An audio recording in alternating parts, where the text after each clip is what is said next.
Yes, sir. Peace and love, brother Charles Warrior. I want to give honors to you, brother.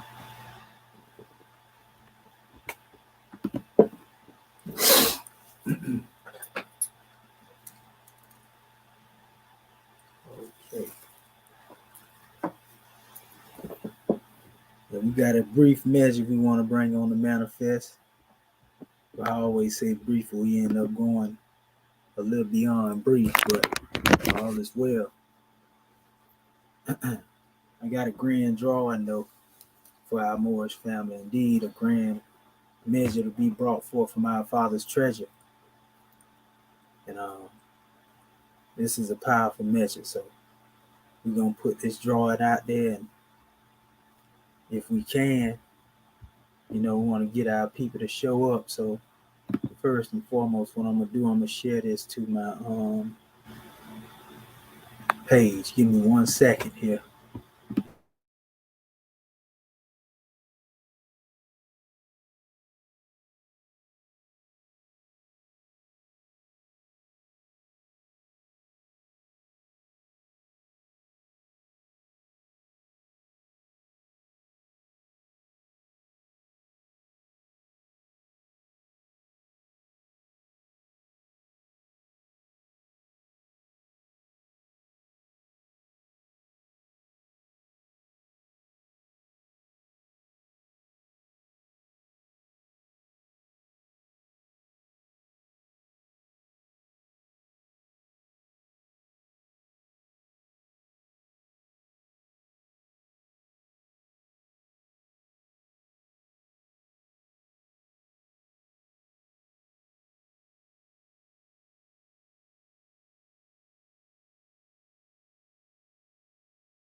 Yes, sir. It's long.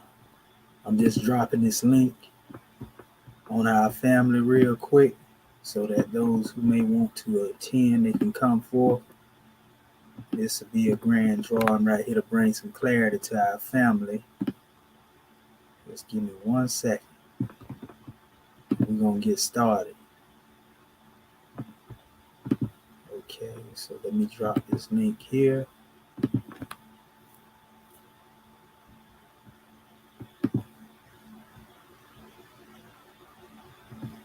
Okay, there we go. All right. So let me get a few shares here. I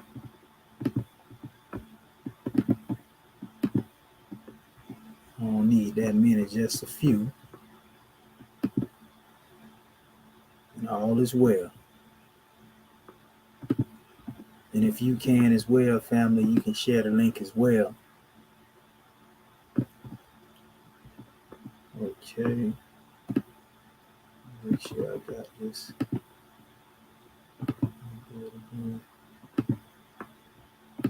Okay. Okay, that's good.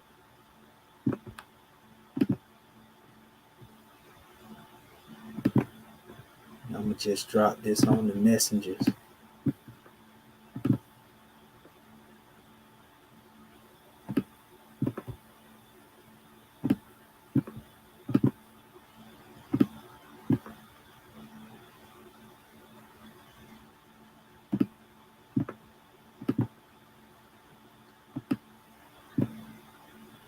Okay.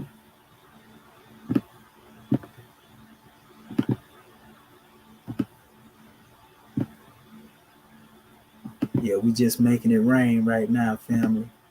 Getting these links in here to our family so that they can see what we doing here. Making it rain.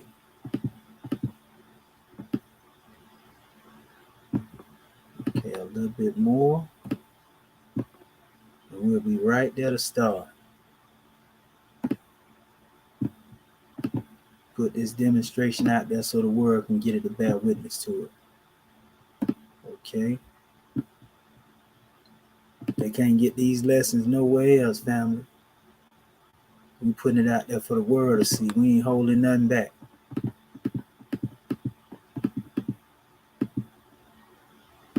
Okay. Let's see here. I want to go here. Okay, we already went there, so let me go into the groups. Drop one here.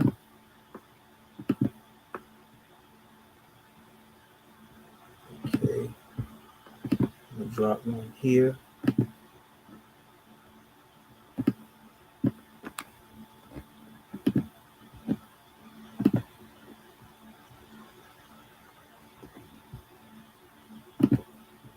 Okay.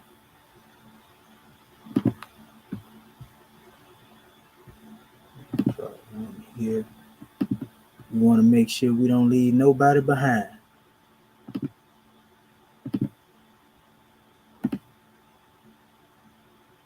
Okay.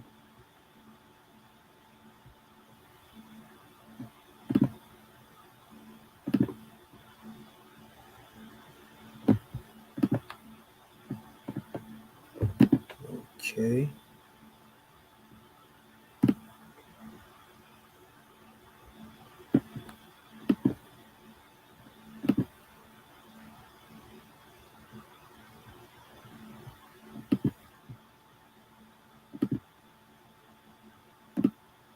Bear with me, family. I'll be back to look at the board in a minute because we want to make sure that all of our family is able to get in there.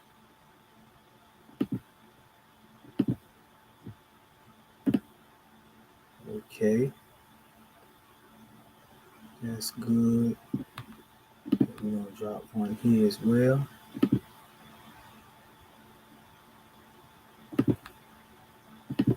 Okay. Like I said, on your end, if you can, family, while I'm sharing, do the same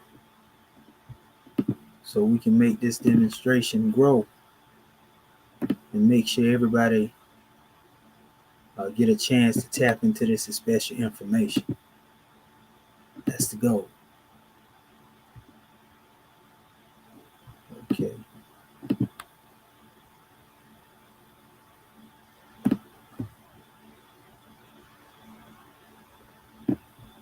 Okay.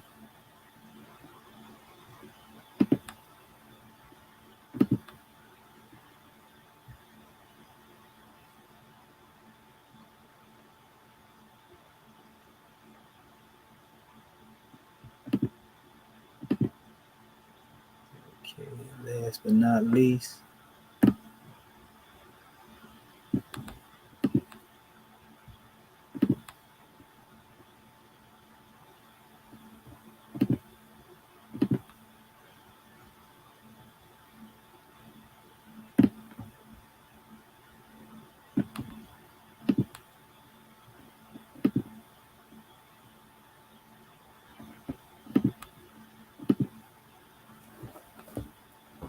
okay. Let's see here.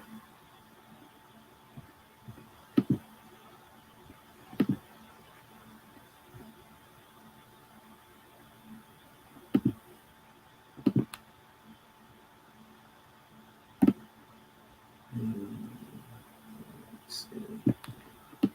Okay, we're going to drop one here as well. I think that should suffice us. And everything after this, we can drop it maybe later. So I want to get back to our board. Okay, we got our brothers and sisters. We want to give honors to the family that's patient. I'm going to rise upon the seven and give all praises to the great God, whom we call Allah, Father God Allah, and honors to his holy prophet, honors to our holy prophet, Noble Drew Ali, El Hajj Sharif Abdul Ali, that is. I give honors to my Moorish kin once again, here, there, and everywhere, and therefore honors to all of you who are continuously honoring yourselves by being yourselves. I give honors to my Grand National Seal, Grand National Emblem, National Flag, Divine Constitution, and bylaws, and honors to all of you who are indeed a living manifestation and personification of everything that our holy prophet brought to make us a nation. I want to bring a grand measure to the manifest dealing with the seven sages that came forth to make law, in this new era and time. And the real meaning behind these seven sages and how it represents something grand on the universal scheme of things. That's what we're going to be dealing with. And we most definitely will be dropping our link, as we always do, in this particular chat, so that our family can actually become a part and parcel of this demonstration. So what I'm going to do, I'm going to post this link in the comment section for someone who may be wanting to come in here, and they can actually come in and get on the panel, because we like to do everything as an open discussion. There are no big I's and little U's in this special demonstration, but all is well. So let me proceed forth. We want to deal with the seven sages, coming forth to make law in this new era and time. So what I want to do, I'm going to share my screen in a second here, because that's the chapter I will be coming forth from. That's the chapter we are currently in. So that's what I'm going to do. I'm going to share my screen right now so that you can see what it is that I'm bringing forth, and we can go into this. Okay. Yeah. So if you are on the manifest at this particular time with us, then it's meant for you to get this. And those who are not meant to get it live, they'll get it later. So I just want to give honors to the faithful and all of those who come forth to build with us, because these measures are nothing that is dealing with something that is hidden. All of these things are dealing with what is basically manifest for everybody from a universal standpoint, regardless of your school of thought. We like to augment, the measures that we bring forth, so that you may be able to see how they apply in this new era and time, how we can make them applicable, as opposed to just going into the past and staying in the past. We bring these things into the present so that you may be able to see them in the light of this new era and time again, as opposed to just reading them as some history. And we rise upon the seven, by the way, giving praises to the great God of law again.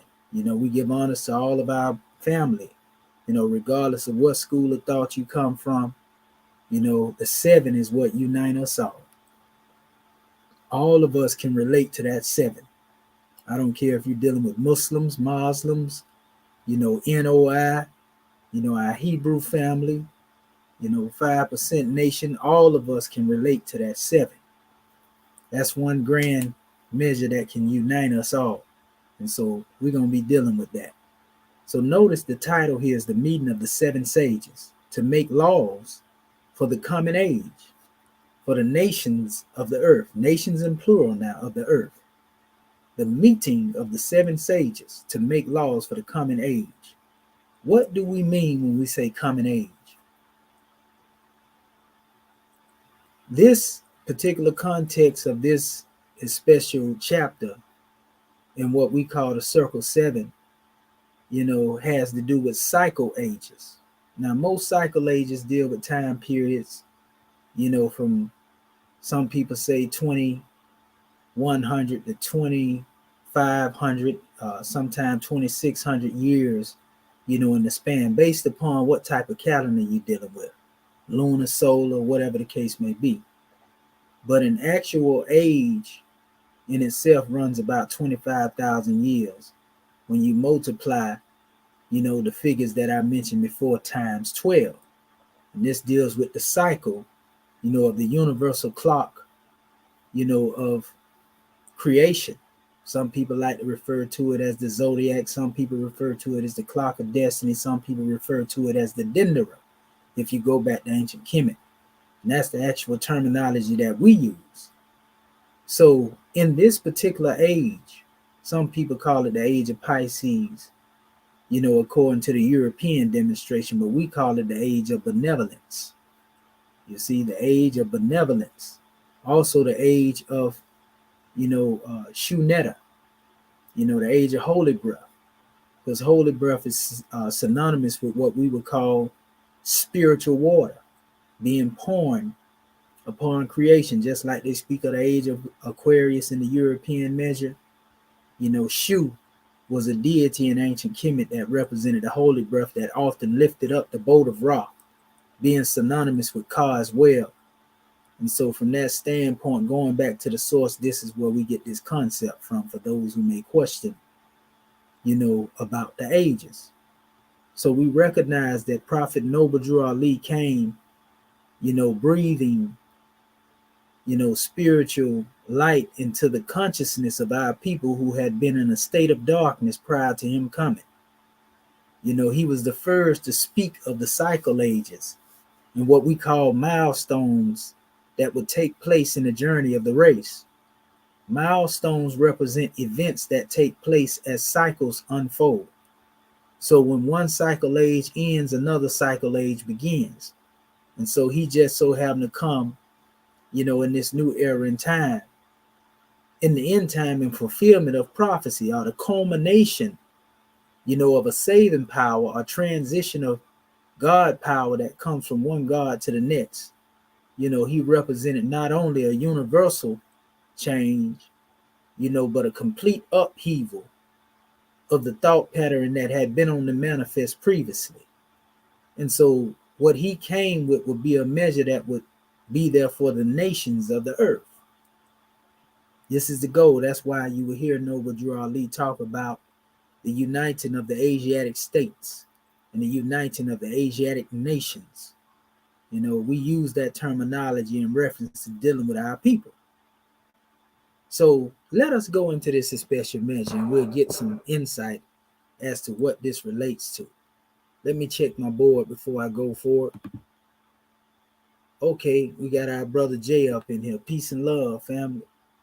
Yes, sir. Oh, we just opened up, brother Jay, so you ain't missed none. And salute to our brother Ray Sean Irvin. And you brothers are more than welcome to come in to the panel whenever you get ready, if you so choose to. But this is going to be a grand draw. We just bringing our people up to par, so to speak, with what we are building upon. Let me make sure that I have this here. Trying to get back to our page because we're dealing with the coming of the sages, or the 7 of the ages and 7 of the time. Yeah, what I do, I just do it this way right here. This is the best way to do it because I just closed that out by mistake. So what I'm gonna do, I just reopen. Oh, there we go right there. I just go here with my inbox. I just actually sent this out to the family, and so we're just opening this up to our family so that they can get a grand draw. Just bear with me more.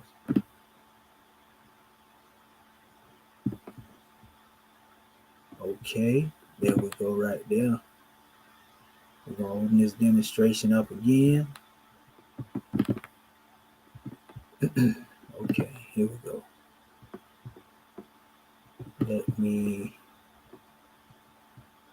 I just download it again and then open it up from there to make sure that I have it and I don't close the screen out again.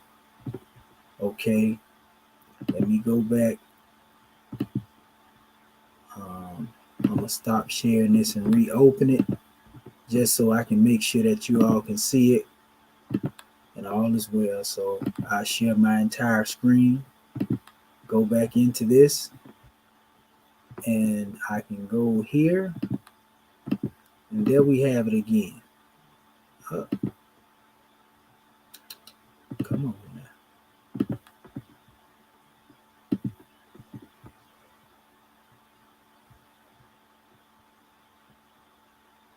Well, at least y'all can see me going in. I won't have to change it again here. Okay.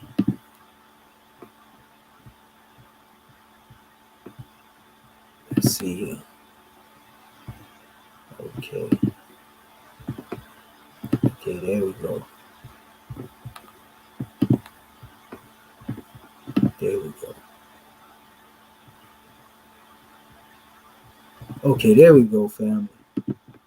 Okay, so again, yeah, we're dealing with the meeting of the 7 sages that came forth to make law. And we are showing you how this is made applicable to this new era in time. And notice what it states here in this particular chapter, which is chapter 22 in our circle 7. It says, now when the sages were refreshed, they opened up the book of life and read.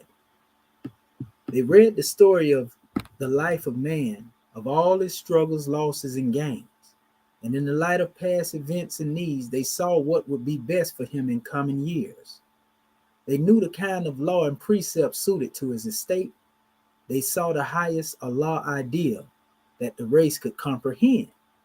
Upon the 7 postulates, these sages were to formulate the law of life of the coming age that souls may rest. Now, Mingsti was the oldest sage. He took the chair of chief and said, man is not far enough advanced to live by faith. He cannot comprehend the things his eyes see not. He yet is child, and during all the coming age must be taught by pictures, symbols, rites, and forms. His God must be a human God. He cannot see Allah by faith, and he cannot rule himself. The king must rule, the man must serve. The age that follows this will be the age of man, the age of faith. In that blessed age, the human race will see without the aid of carnal eyes, will hear the soundless sound, will know the spirit, Allah.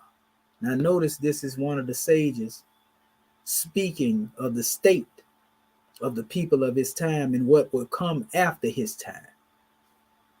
You see, those who could only see a human deity during their time, but in the time to come, he said that they would need the aid of carnal eyes, and they will be able to hear the soundless sound and will know the spirit. In other words, go within the self to bear witness, to the creator.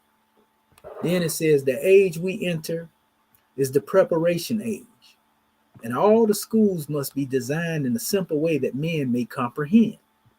And man cannot originate. He builds by patterns that he can see. So in this council, we must carve out patterns for the coming age, and we must formulate the gnosis of the empire of the soul which rests on 7. Each sage in turn shall form a postulate, and these shall be the basis of the creeds of men until the perfect age shall come.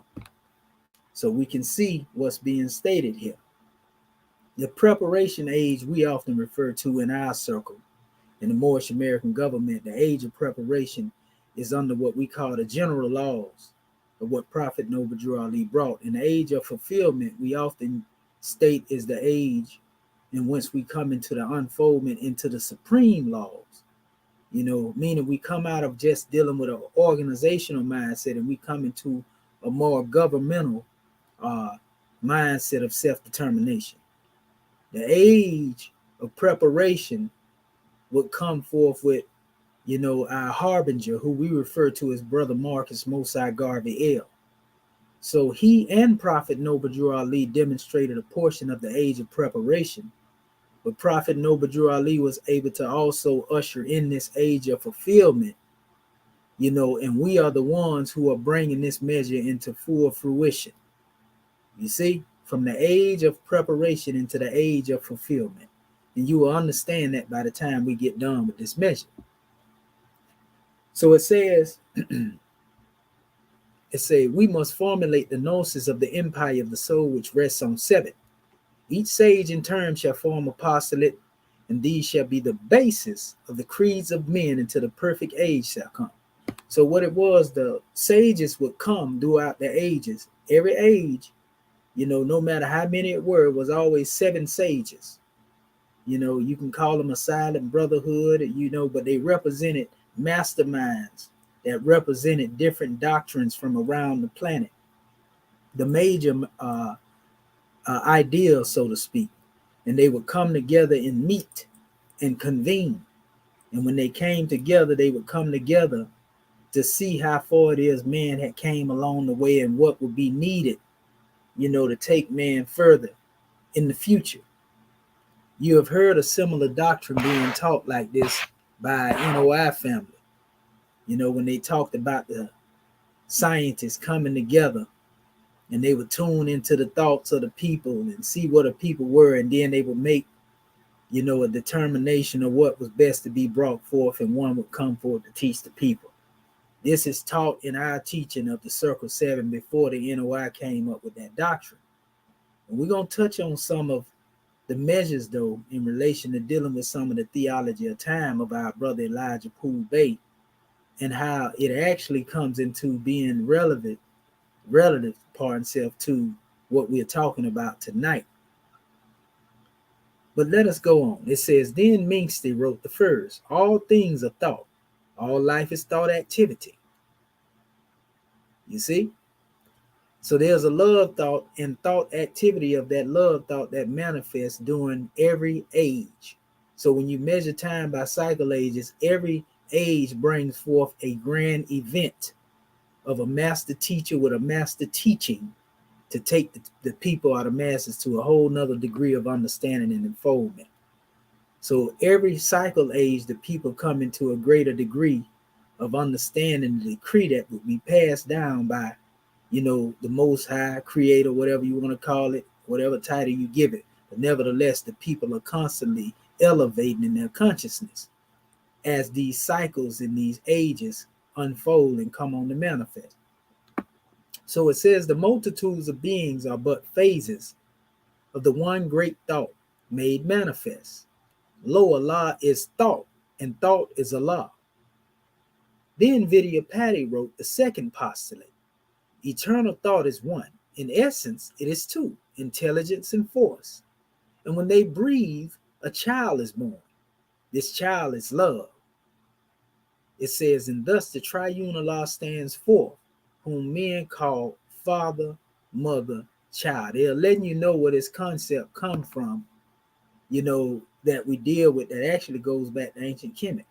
The father would have been Osar, the mother would have been Oset, and the child would have been Heru. Later on, this became corrupted under the Roman expression, in 325 AD, when they came up with the concept of a Trinitarian expression, and then put their little Roman twist on it.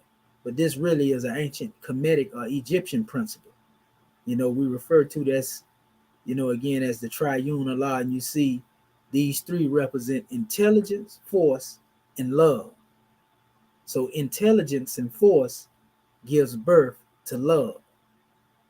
So it states this triune Allah is one, but like the one of light in essence is seven. So those seven sages come forth embodying, the will of intelligence, force, and the love that is to be manifest. That's why we would call a child that is raised up with a particular mission, if they unfold to be the mastermind or the sage or the seventh of that time, this one becomes the one that stands upon the pedestal of the seventh of the time in their particular era. And Prophet Noble Drew Ali was such a love child who manifested amongst us as a people. And there were many of those who came before him, in their particular era in time. So it says, and when the triune Allah breathes forth, lo, seven spirits stand before his face, and these are creative attributes. Now that's referring to the time in the beginning of creation when the great God breathed forth and seven Elohim, or spirits, stood before him. This also goes to the measure in the Piscean records or the book of Genesis, when it says, in the beginning, the the beginning was the word was with God, the word was God. And they also go in the book of Genesis, that's the book of John actually, but the book of Genesis goes into stating that darkness was upon the face of the deep, and the Spirit of God moved upon the face of the waters.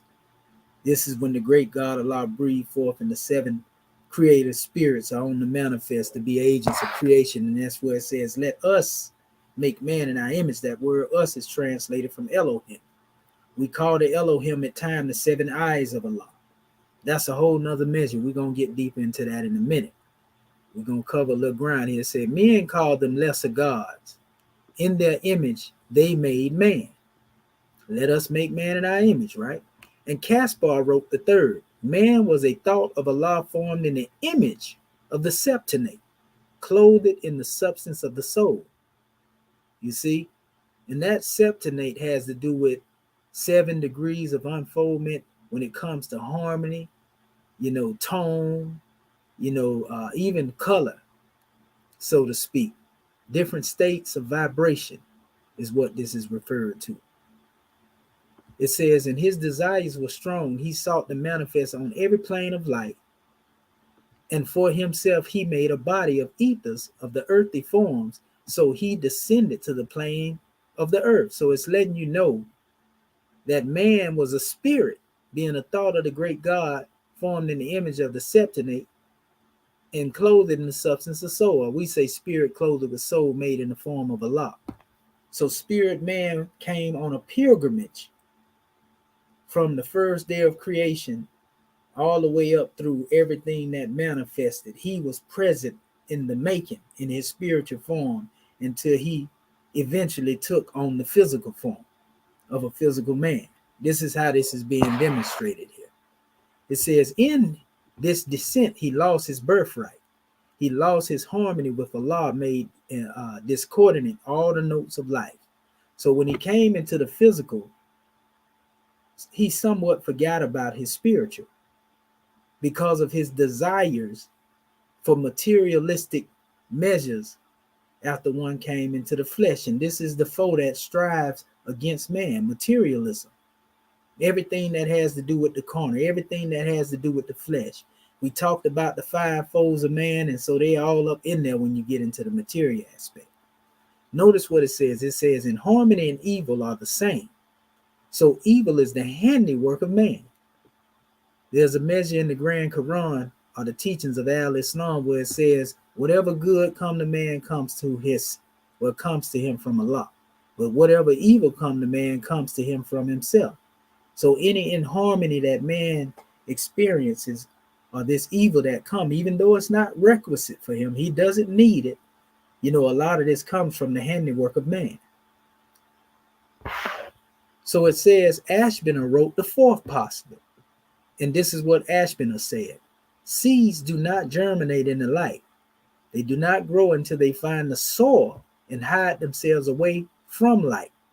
Man was evolved a seed of everlasting life. But in the ethers of the triune Allah, the light was far too great for seeds to grow.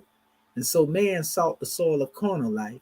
And in the darksomeness of the earth, he found a place where he could germinate and grow.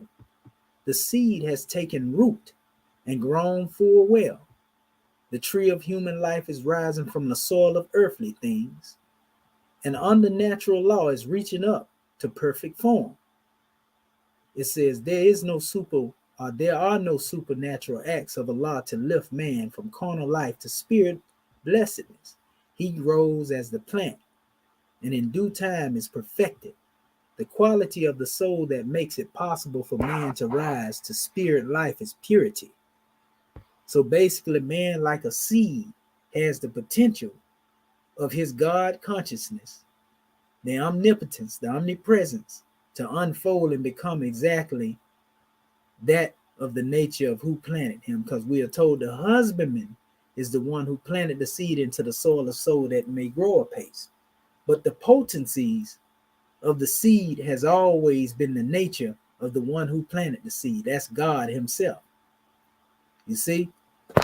So our chairman actually went into commentary and he broke a lot of this down. And this is what he said. He said, now when the 7 sages of this new era, handed down as supreme laws by El-Hajj Sharif Abdul Ali, the 7th angel, appears in the divine theocracy of Moorish America's divine constitution, e.g., 1. The Grand Sheikh, 2. The Chairman, 3. Divine Ministry of Moorish American, 4. The Prophet, 5. The Grand Body of Ordained Ministers, 6. The Assistant Grand Sheikh, and 7. The Sovereign Indigenous Citizens of Moorish America were refreshed, and they opened up the Book of Life, the Moorish Holy Quran, the Book of 7 Seals, the circled 7 Quran is prophesied over 2,000 years ago by this angel, with 1 foot on the land and 1 foot in the sea. See Quran questionnaire cover. You'll see that in a minute. We're going to show that to you. And read. So nevertheless, these 7 postulates that consist again of the Grand Sheik, the chairman, divine ministers of Moorish America, the prophet himself, the grand body of the ordained minister, assistant Grand Sheik, and the sovereign indigenous citizens of Moorish. These are the 7 postulates of this new era in time. Right? So when he goes into the story of the life of man, he talks about the northwestern and southwestern shores of Africa now denationalized as United States slave and properties of the European church and Christianity. The true story of their national life, history, and deprivation, it says, of descendant heritage has been covered with secrecy since 1492. Of all his struggles, losses, and gains, in the light of past events and needs, they, 7 Moorish American sages, saw what would be best for him in coming years. That's what we're going to be harping upon.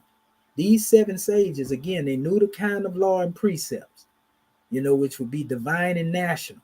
That's why we talk about a divine and national movement, suited to the estate of those who would come. These sages also saw in the coming time a highest Allah idea, which would deal with love, truth, peace, freedom, and justice, that the race would be able to comprehend, right? These 7 postulates, meaning the supreme laws in the divine constitution, because there's 7 acts in our divine constitution.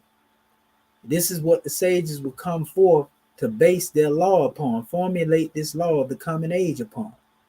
The cycle age of this new era in time, that the souls may rest. So all of this will be demonstrated for the good of the people based upon what they had been through. Right? Let me go back and see if our family is here and if somebody's trying to get in here. Okay.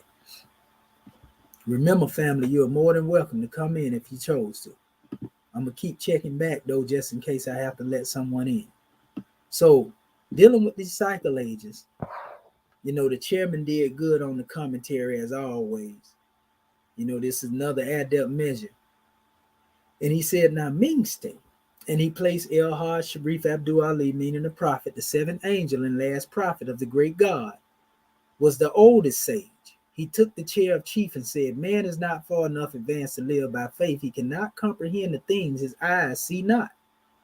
So the past 2 millenniums that had been called the Piscean age, the age of Pisces, the age that was before the age of the prophet coming. In that time, the people, they couldn't have a faith, that basically they could deal with when they was looking at things that they couldn't see. So they needed a reality. That's why during the Piscean era, people was worshiping a man. They were worshiping Jesus or Yehoshua. So in the era that the prophet will bring in, by the time the age of fulfillment come on to manifest, man will be able to see beyond, this Jesus concept that had been given to us and go further into the presence of God within oneself. He would supersede beyond the middleman concept, so to speak. And this was exactly the teaching of our brother Jesus or Yehoshua or Yeshua, whatever name people like to call him by. We ain't going to get into the shenanigans and the wordplay. You know what we're getting at. So, nevertheless, this special one had demonstrated his particular portion. But there would be those who would come to personify, being the love thought of the great God. That seed of messiahship came through many different eras in time. So God would ever be present by utilizing man as his vessel or his vehicle to communicate with man. Notice it says, yet is child, denationalized, untaught MBC, has not unfolded to the divine consciousness of its national estate. This is our people that are unconscious of the fact that they have a nationality. They are unconscious of the fact that they have been denationalized. So during this common age, they had to be taught by pictures, symbols, rites, and forms.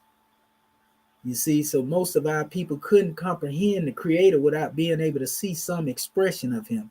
And so you're seeing pictorial forms, you're seeing symbols, different rites of performance that people went through. You see? And the chairman breaks this down. The pictures will be those who they set up as heroes. In the church, they had a buttermilk complected Jesus. They had our people worship. We can go into many different organizations and groups and so forth and so on. Our people looking at people that will come to save them outside of themselves instead of looking to the God within the self.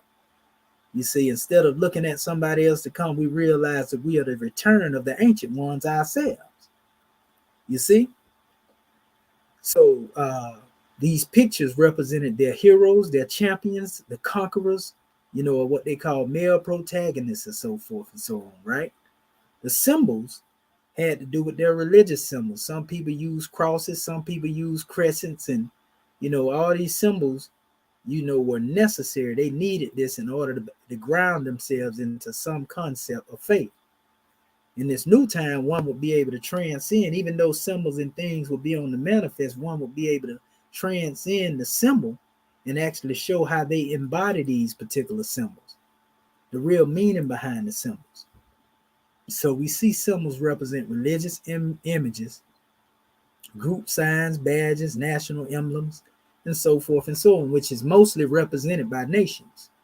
Rites, established rituals, ceremonies, customs, services, even Western Freemasonic demands, fraternity and sorority orders. All of these things is what our people, were dependent upon, for years. But when this age come in, one will be able to see beyond all of those different things and recognize God is in the essence of one's being working through us, through each other. God is aiding us through us. So again, it says his God must be a human God, earthly rulers, political leaders, clergy heads, organizational guiders. He cannot see Allah by faith, and he cannot rule himself. He has no control of himself as God. The king must rule and man must serve. Remember when Moses was on the manifest, different prophets were on the manifest. Israel was always looking for an earthly king. They was longing for Egypt. They would rather go back on the Pharaoh than to walk through the wilderness. Now put this in the modern day context and think about our people. So it says the age that follows, the Piscean age, this will be the age of man around the year 2000. The Moors will come into their own. Prophet Noble Ali said that. Their own what? Their own nation, their own government. That's what he was referring to. Effectively, he said, for the next 2,000 years will be the Aquarian age, the age of Emmanuel, God and man. New era, cycle age, the age of faith. Right? So he went on in his commentaries,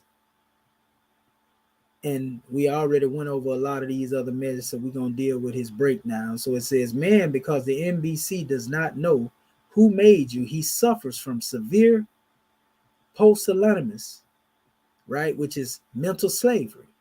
This is why he cannot originate. He builds by patterns that he can see.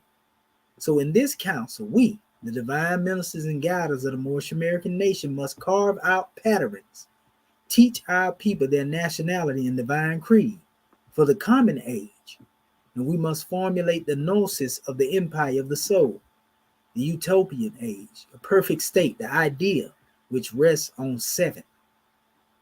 And that's why the circle 7 is our symbol in this new era in time. So, he went on with the other sages as we just went through this. We just going through the breakdown. Mingsti wrote the first, all things are thought and all life is thought activity. Time never was when man was not. If the life of man at any time began, a time would come when it would end. You see? And he went into the multitudes of beings, being but phases of the great thought of the great God Allah. One great thought made manifest, and Allah's thought, and thought is Allah. Who made you is the first master question to be answered by the young and the yet born. Right? Then he went to Vidyapati, which was represented by a national grand sheik. Wrote the second postulate from the divine constitution has been empowered to make and enforce the postulates for Moorish America.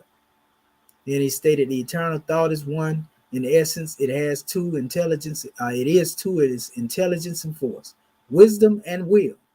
And when they breathe a child, which is a Muslim, is born, the child is love. And thus the triune law stand for whom men call Father, Mother, Child, Wisdom, Will, and Love. Understanding and knowing your heart of divinity is God, basically. You see? Then he went down to our National Grand Chairman himself, who, brought these commentaries forth. He said, man was a thought of Allah formed in the image of the septonate, clothed in the substance of soul. So now he's telling you that the substance of soul deal with your soul actions, the ability of thinking, reasoning, willing, understanding, and remembrance. You see? Then he went down here and he was speaking of that handiwork, of the lower self, bringing forth in harmony and evil, so to speak. Then he also introduced, the fourth.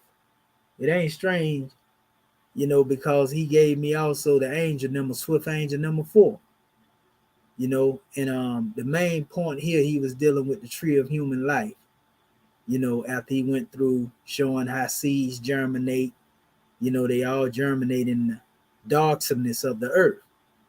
But he said this represents the tree of human life, the Moorish American nation, rising from the soil of earthly things on the natural law, is reaching up to perfect form. So the chairman put these measures out here and let it be known there are no supernatural acts of Allah to lift man from corner life. In other words, ain't no pie in the sky concept. This all comes through us being perfected as a nation in due time. So he shows you everybody that the apostolates consist of.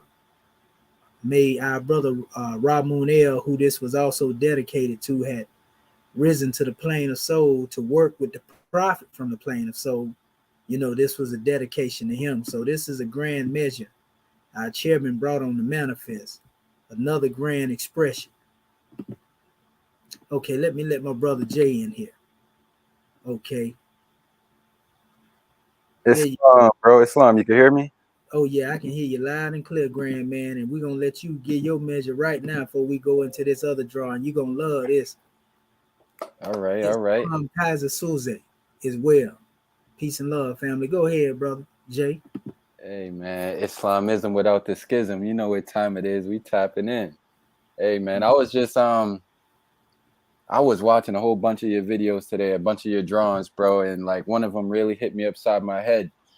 And I really needed to hear it and tap into it. I don't want to get too sidetracked, but I'm going to just throw it out there real quick because you got a lot of good content on your page. But this particular video, you were talking about Yehoshua and how he was battling with basically himself. And I mirrored it what I was going through today. I was feeling lazy. I was feeling like I didn't want to do stuff. But just hearing you tell a story about Yehoshua and, it was like a metaphorical story about him actually doing, whatever he was going through. But I just seen the parallel you was drawing and I paralleled it to myself and I got myself up today and I did what I had to do. So salute to you, brother. Salute to you. I just wanted to throw that out there. Yes, sir. Sound like you went into that old them 7 degrees of self-mastery. Yes, sir. Yes, sir. And that's what the 5 folds pretty much prepare one for. And so they're similar. As you see, I got all 7 of them up there. And so all these things are necessary to build us up, brother. And it's good that you was able to take from that lesson and make it applicable to the self, because that's what we're talking about, the application. Islam? That's right. Islam. Yeah, so with this one, bro, I'm gonna take the back seat because I'm learning. As you know, I'm a newbie, so I'm just learning. I could reference some stuff that we learned in the 5 folds of man. Other than that, I'm just listening and learning, bro. Do your thing. Oh yeah, Islam. You're gonna be able to get in here because I'm finna show you how this became applicable and get into some historicity, so to speak, or some historical measures as I share. So I'm gonna be letting you come in as we go about, because you finna see why we are who we are and how we came to be, and the relevance according to the teachings of the prophet, when it comes to the 7 ages of this new era in time. Because we came forth to make laws for our people, under their own government. Islam. Islam, bro. Let's get into it. Yes, sir. Okay, so you see what I'm sharing here, right? Yep. This symbolism is based upon the symbols that are in the convention uh, poster that was demonstrated in 1928, 29. They were always, these were the symbols that was a part of. So I took the symbols and I basically brought them together and made this particular expression here, which is dealing with what we call a right symbolic being introduced, because it said when the age of purity, comes on the manifest and everything, is dealing with a purification process, then a right symbolic may be introduced. And this is referring to the 7 degrees of self-mastery, Egyptian adept right of self-initiation, and so forth and so on. But there's an even grander symbolism to be broke down in regards to dealing with what we're talking about. We always say in the Moorish Holy Quran that our prophet was Yahushua come again. We say those who were with him 2,000 years ago were with him today. That's because Prophet Noble Ali said that. More as those who were with me 2,000 years ago are with me today. So he recognized himself as being Yahushua come again. But he also told the history of a time when Yahushua went into the plane or the realm of unmanifest, and he began to meet with the sages, in the higher planes, and he began to free the captives. He began to teach on the plane of soul. And this is what Prophet Noble Ali to us is doing at this point. He has been guiding the Moorish Americans from the plane of soul. He said that he could do his work better from the plane of soul because there the enemy cannot hide. You see, and so you hear the NOI try to demonstrate their particular measure when they talk about the mother plane. And our brother Farrakhan said Elijah's, he's seen him present on the mother plane. And a lot of that's metaphysical language, but a lot of this stuff was in the Moorish Holy Quran being expressed this way long before Farrakhan came forth with that view, which a lot of the people in the NOI disagree with him about. But basically, this is just one saying that they are able to speak to the ancestors in the higher realms. Remember, spirit man was given a soul to function upon the plane of soul. And the function upon the plane of soul is one can go into being able to read the book of Allah's registry of remembrance in the light of past, present, and future events. And this is how sages are able to come forth with law that they see fit for nations. So when these 7 sages convened, they were also tapping into the divinity of those sages that had come before them. And this is a pattern that goes on after every cycle age. Sages gather, they convene, and they draw based upon everything it is that took place during the previous history, being able to communicate on the high with the ancestors, so to speak, and then they are able to better bring forth measures to the manifest. Anybody that's a mastermind know exactly what we're talking about. Some people like to call it basically going into the Akashic records, astral travel and all type of language they use. But nevertheless, this above here is symbolic to the government, basically that is in the celestial realm. Prophet Noble Ali himself being a head of that special government. And we are basically the microcosmic expression of that government. So just as he is the one that is the supreme ruler governing the executive rulers, then so it is on the manifest. He is still the supreme rulers, and we represent his grand body. So all of these symbols in the conventions, the convention posters that he had, have a lot of symbolism. It represents the eye of providence, the great God Allah watching over man and all his undertakings, the omnipresence and the omnipotencies of the great God Allah. Then you have salvation, which was a symbol of the prophet himself. Salvation, our God, and then unity, which is dealing with the circle 7. The 7th of the time, we have the hand clasp, which deals with the meeting of the minds. The hand is symbolic to the mind. So we meet each other in the mind, and there are actually rays that are coming forth from the eye, but they are hands.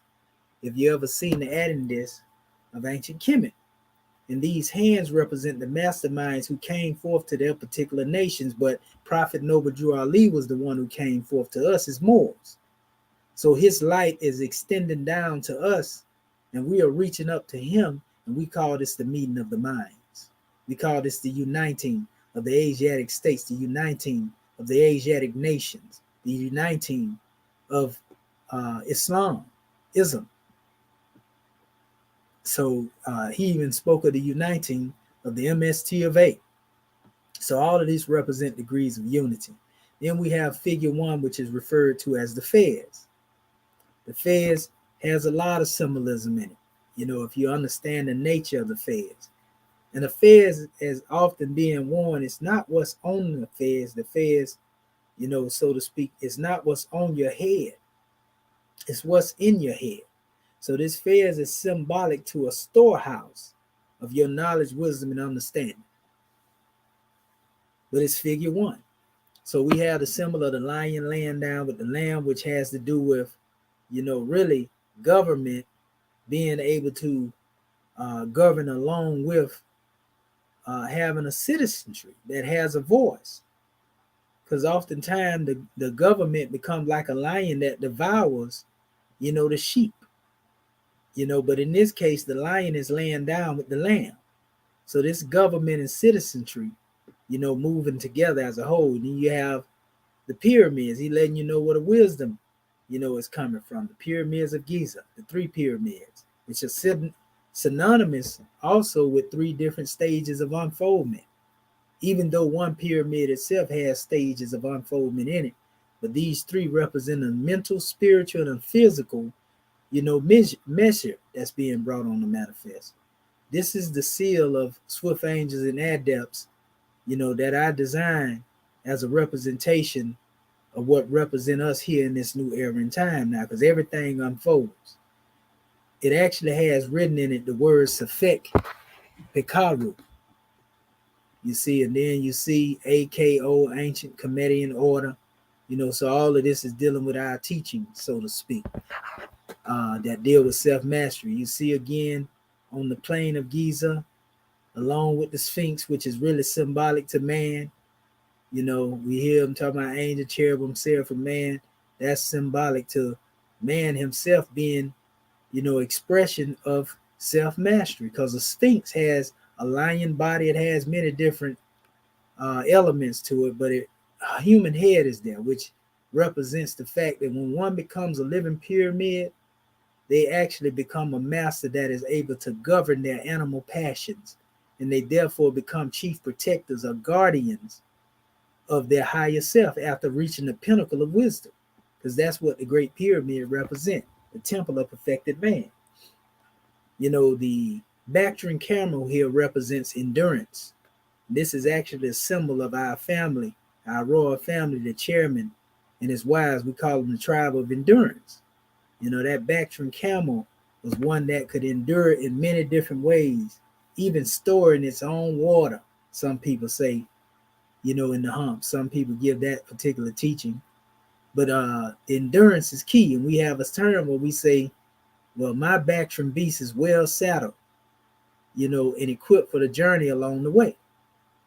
So all of these things made manifest. And our holy prophet is one indeed that had made various journeys, but he is still present again in the form of his grand body, which represent us, the 7 postulates. You see, that's what this represents. And you see the 2 expressions of who one knows is Ata, which is the ancient Comedian root from whence they get the word Allah. That's a whole nother measure in and of itself. And you can see that this is that concept like they speak of in the Piscean records of a new Jerusalem, a new nation, a new heaven and a new earth being brought forth. And heaven is a state of mind.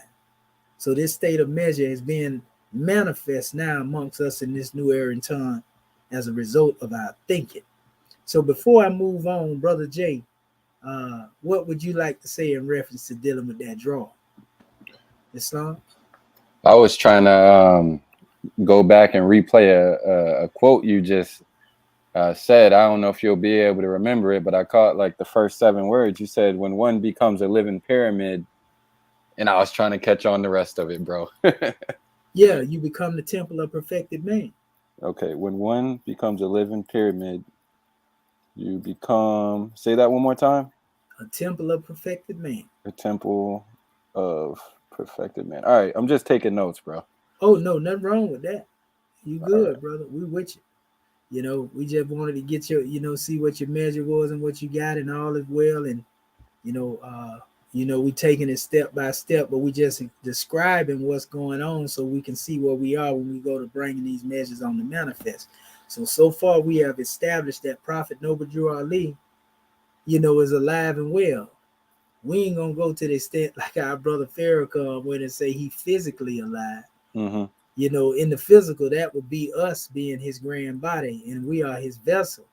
But he, in the physical form, is not physically alive, but he is spiritually amongst us.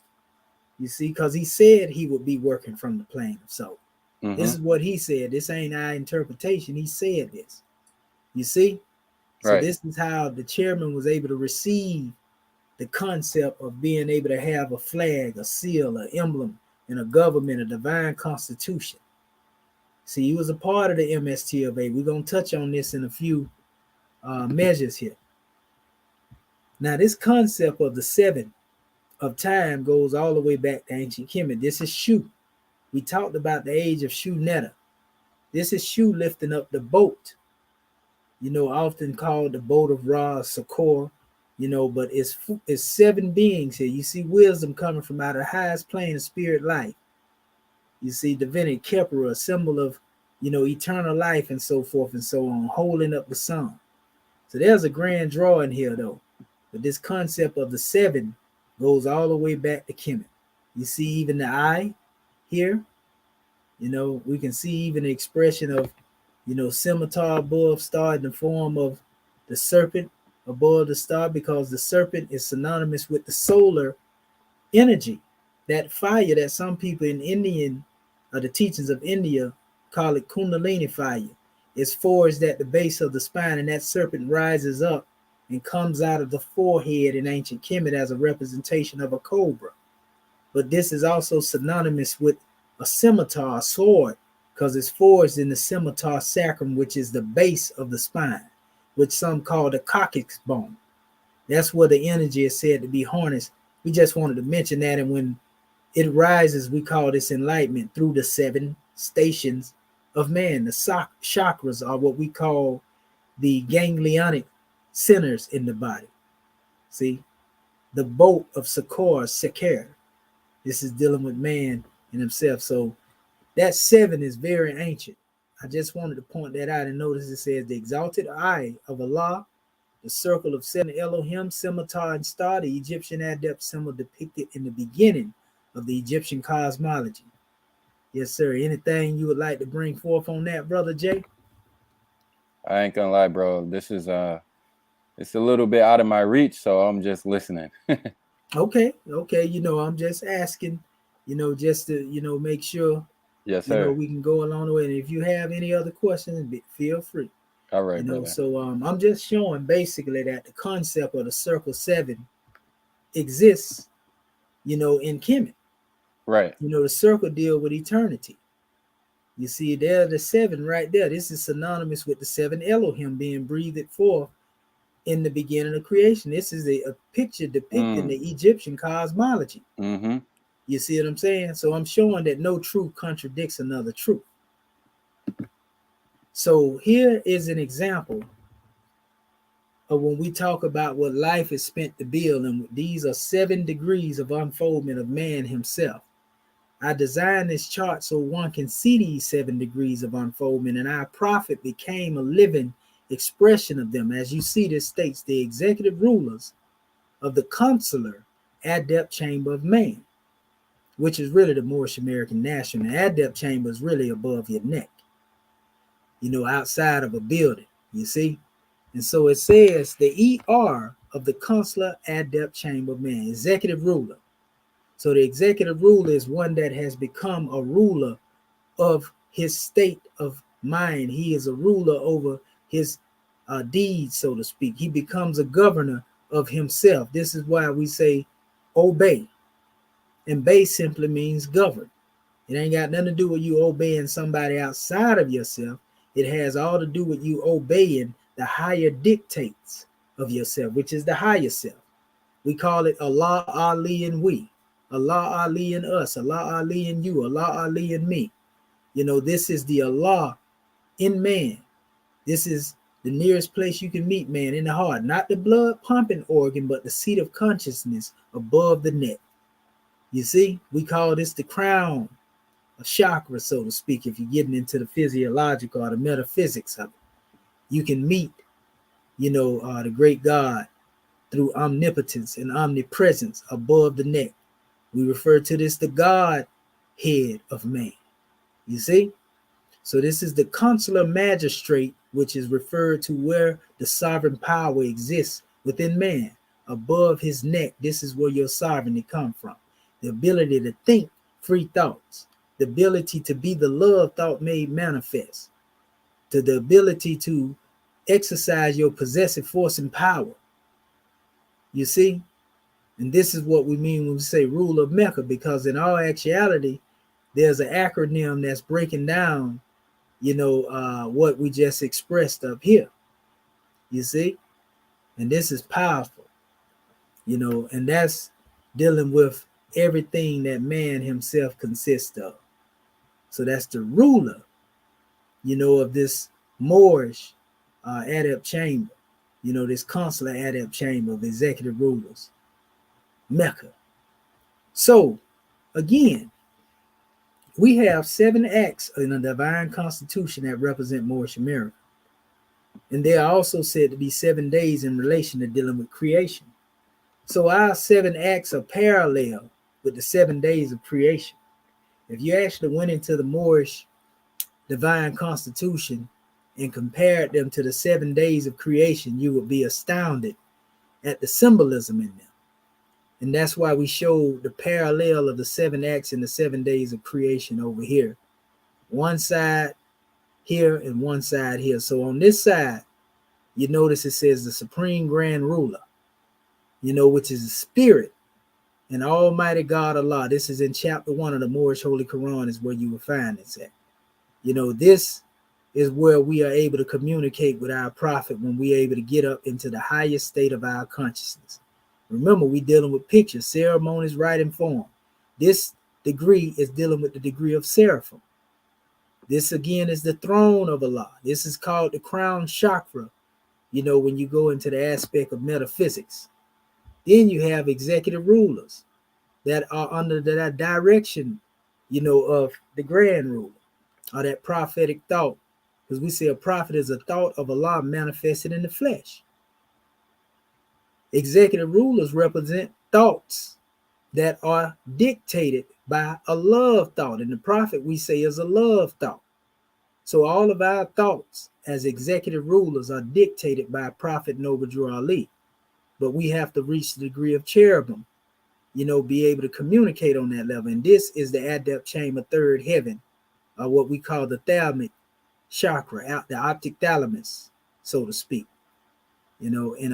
So basically at this particular level, this is why we talk about in the 101s, the 101 questionnaire, the keys, the executive rulers of the AC of the MST of A. So man himself is Moorish with science as a living manifestation that he come to demonstrate. He is the temple of perfected man. You see? So he is that master of Moorish science, being the temple of perfected man. And so that executive ruler degree has again to do with his own thinking under the dictation of the love thought. And this is how he becomes the executive ruler of the adept chamber. It's all above the neck.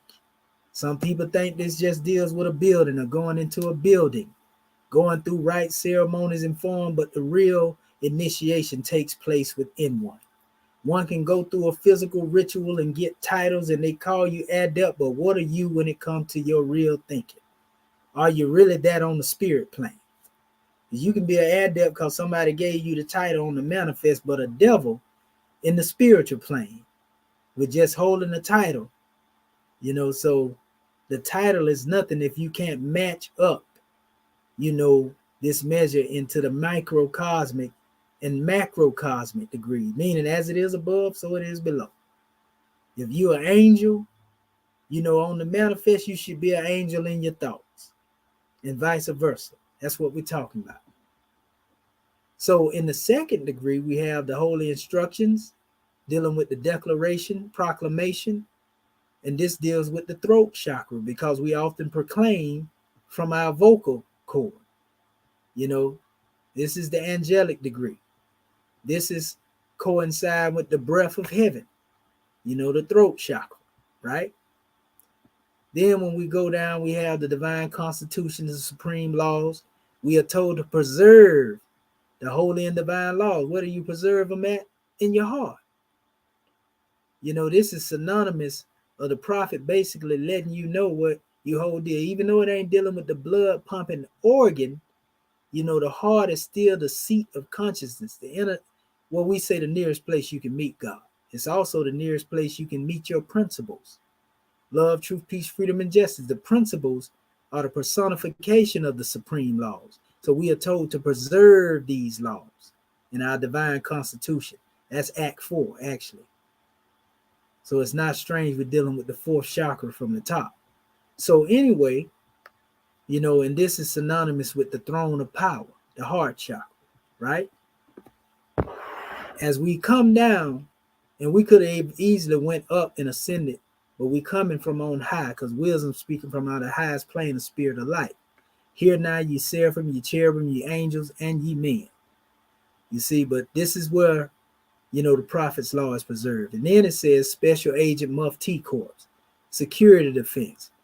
This is where one becomes adept. Our prophet became adept and unfolded into his prophethood. But the adept degree is where one is able to master their appetites. That's what this era is pointing to, because mostly this is the region of cravings, the passions and the desires. It's symbolic to the animalistic kingdom here, but an adept becomes a master of the things that he craves, and he can become a master in his mind. But thought is used to build character. This is the soil of corner life where the seed of man was planted that it may grow apace. The darksomeness of the earth. You see? So this is the abdominal chakra. Solar plexus is what they often call it in science. So we have in this realm, beneath that region, the realm of reproductive organ. This deals with the Moorish American national descent nature. This is where your physical come from. You see? This is where your physical makeup come from. These regions. So this is called the stream of pleasure, the lingam chakra, right? Then you have what we call the base chakra. We was talking about it earlier, where the scimitar is actually formed at. This is where the misnomer or alienation is. This is where the kundalini energy is often imprisoned at the base of the spine, at that coccyx region where that scimitar is actually forged. And when one is able to ascend through the 7 stations of their chakra, they replace the scimitar above the neck. The principles are here. So this is a symbol of the scimitar, above, man, which is arm, leg, arm. And again, we already referred to the Godhead up here. You see? So we have man as a Moorish American national, but at his base state, misnomer, alienation. Don't know who they is, so to speak. They are in bondage, to carnal thoughts. They have no idea what their nationality and divine creed is, but must be freed, just like that serpent power, which is the kundalini. And when one rises through these different stages of unfoldment, these 7 stages, then they unfold to be masters of the self. So this is what that sword of life or that scimitar is, in the scimitar sacrum. And if you look up all of these words that I'm showing you right now, they're going to tell you exactly the same direction of what we're getting at. So man, when he masters and goes all the way up to be a spirit of the God, Allah, he becomes the grand hierophant. He becomes a hierophant. And a hierophant is a revealer of the light. That's what ancient Kemetic adept masters are. That's why Noble Drew Ali became known as the Egyptian adept. which is what we call flesh divine. And flesh divine has to do with one's aura, meaning one can look at your character and see love, truth, peace, freedom, and justice on you. Even if you don't have affairs on, they can see these principles being exemplified from your nature. And so down here at the bottom it states, and we quote from our Moorish Holy Quran, man is the human spirit, clothed with soul, made in the form of Allah. That's the reality of man. So all of this I put together to give our people a comprehensive example of what it means to be an adept, a mastermind, a hierophant, moving according to the Godhead of man. Anything it is you would like to say in relation to dealing with that may have caught your eyes and ears, brother Jay? Yeah, I'm here. I'm listening. I'm taking notes. No, not Okay. particular, bro. It's just stuff that I'll have to research further because I'm not very familiar. Although Yes, sir. I've always heard about chakras, and you know, a lot of people take deep interest in that field. Yes, So sir. yeah, Yes, sir. Okay. Well, like I say, I'm just asking you to make sure. You know what I mean? And like, gotcha. if you have any questions, again, let us know. So I'm going through all of this to show you how man is made. And I gave the same image here with our ensigns up here as well, and the seventh pedestal of the Grand Hierophant. This is what we demonstrate here. Signs and symbols of a conscious mind and men of understanding. That's why you see me here displaying 5 and 2, which is the 7. That's what that represents. In our 101s, we hear the talk of the 7 eyes of Allah. These are things that are mentioned. Notice on this particular square that the 5 pointed open green star is there, but 7 and 5 is actually 12. 12 is the number that represents government or rulership. So when one becomes a living expression of love, truth, peace, freedom, and justice, and they master themselves and they become those who are able to demonstrate the 7 eyes of Allah and become the 7th of the time, this is what one's state when they say, well, we own our square. And you can see what's on the square right here. You see, so there's a lot of symbolism in and of that relates to this same measure here and the other measure that we showed to you a few minutes ago.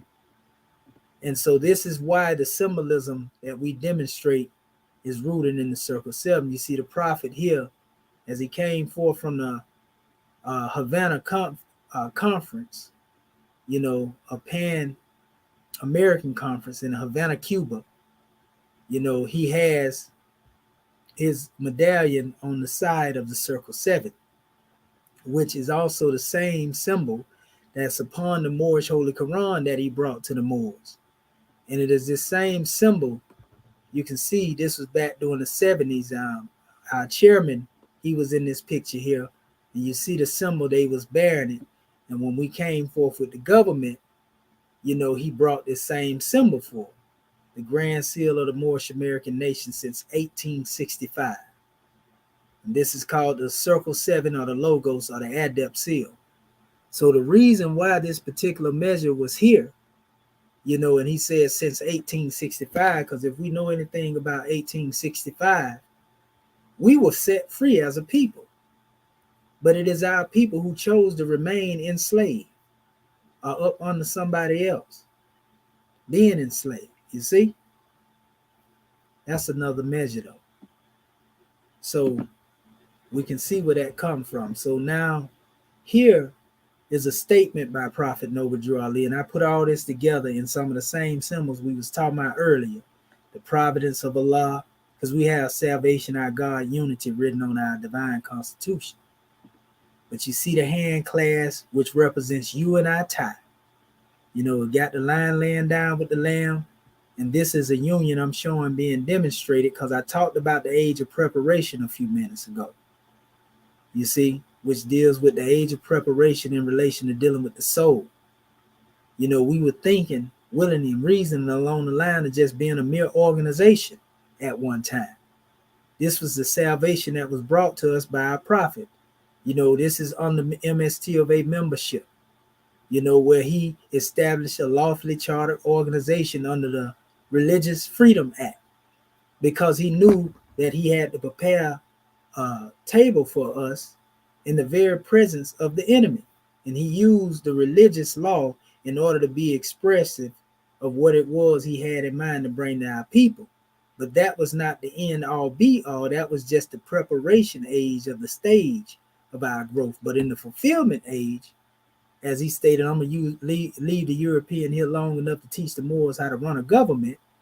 This is would be the unity, and that's what we are demonstrating, the fulfillment age. But notice he said under the preparation age, and this statement was made in May 1st, 1916. To all governors and grand sheiks and head officials of temples, by order of Prophet Noble Drew Ali has said the following thing during this, our very first convention.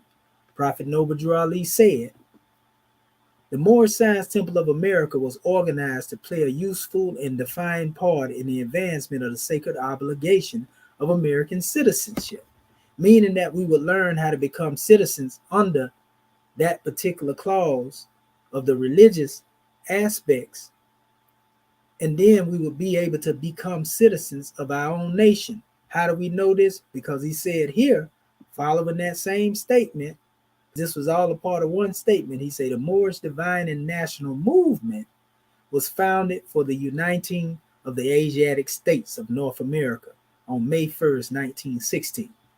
So the Moorish Science Temple, was a lawfully chartered organization, but the Moorish Divine and National Movement has to do with the uniting of the Asiatic states. And this is the work that we are doing in the Moorish American government. We're trying to unite the Asiatic states.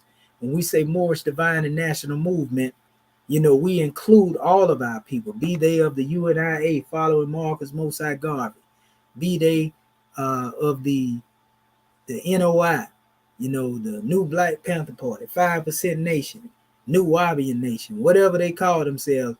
To us in the Moorish American government, all of these are part of the Moorish Divine and National Movement.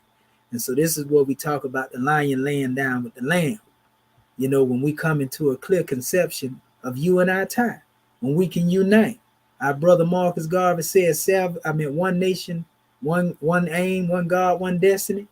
We say salvation, our God, and unity. That is the one aim, one God, and one destiny.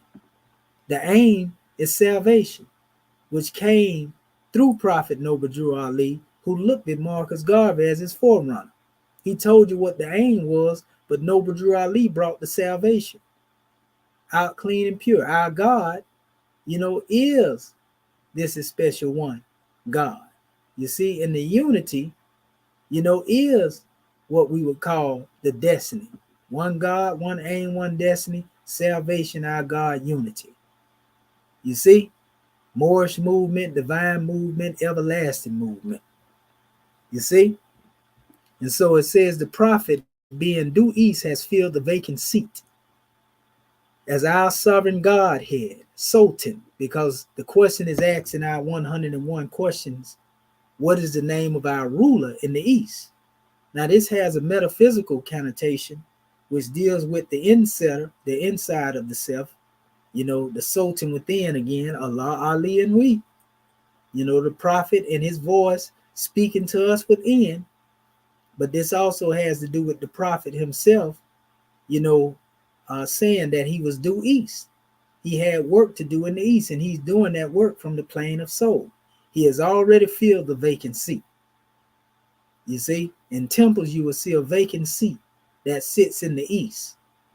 But all of this is really symbolic of the prophet being the supreme grand ruler of the government of the world.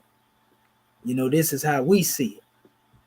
So is there anything you would like to say in regards to dealing with that, my brother? Nothing, brother. I'm just listening. Okay, yes, sir. All right, we're just making sure. All right, so let us move on. Now we get into seeing the relevance, because we know the NOI came on the hem, of the garments of Prophet Noble Drew Ali. They came right behind him.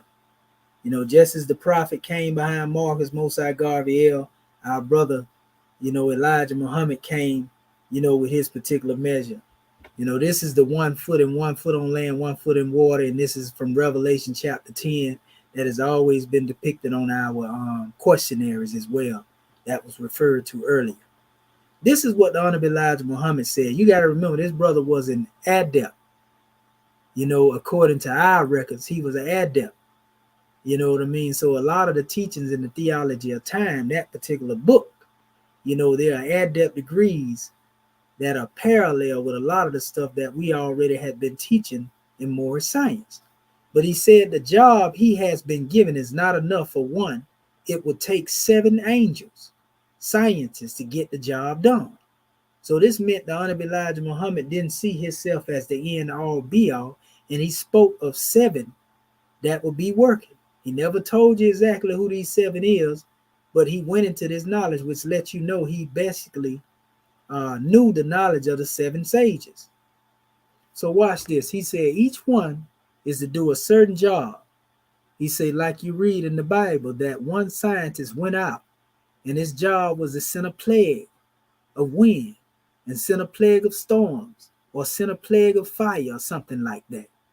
These are the type of men I am speaking of. I know them and they know me. And every one of them has a job to do.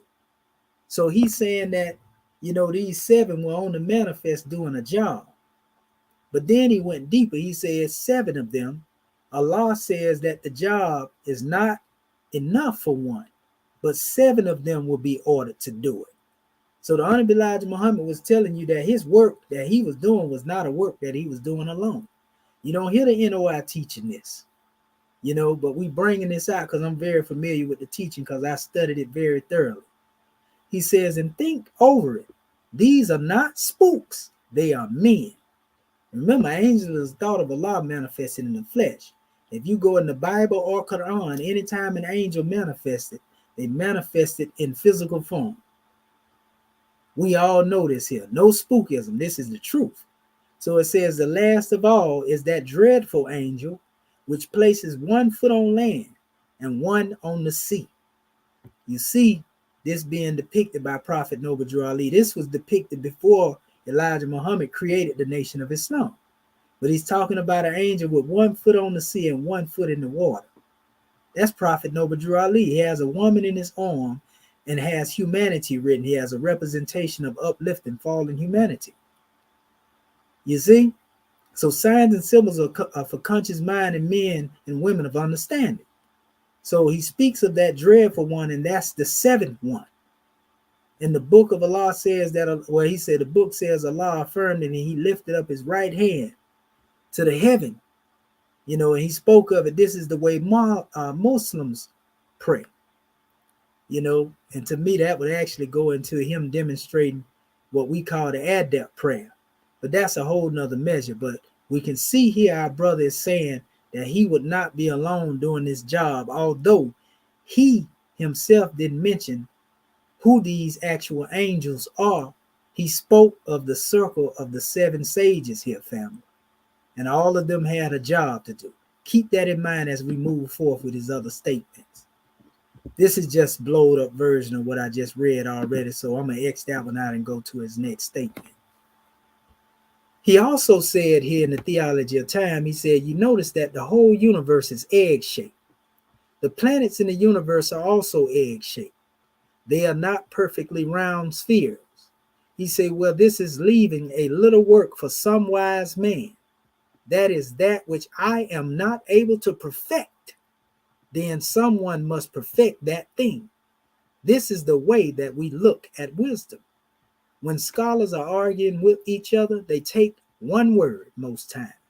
They don't take a whole book. One word is sufficient for them to argue on.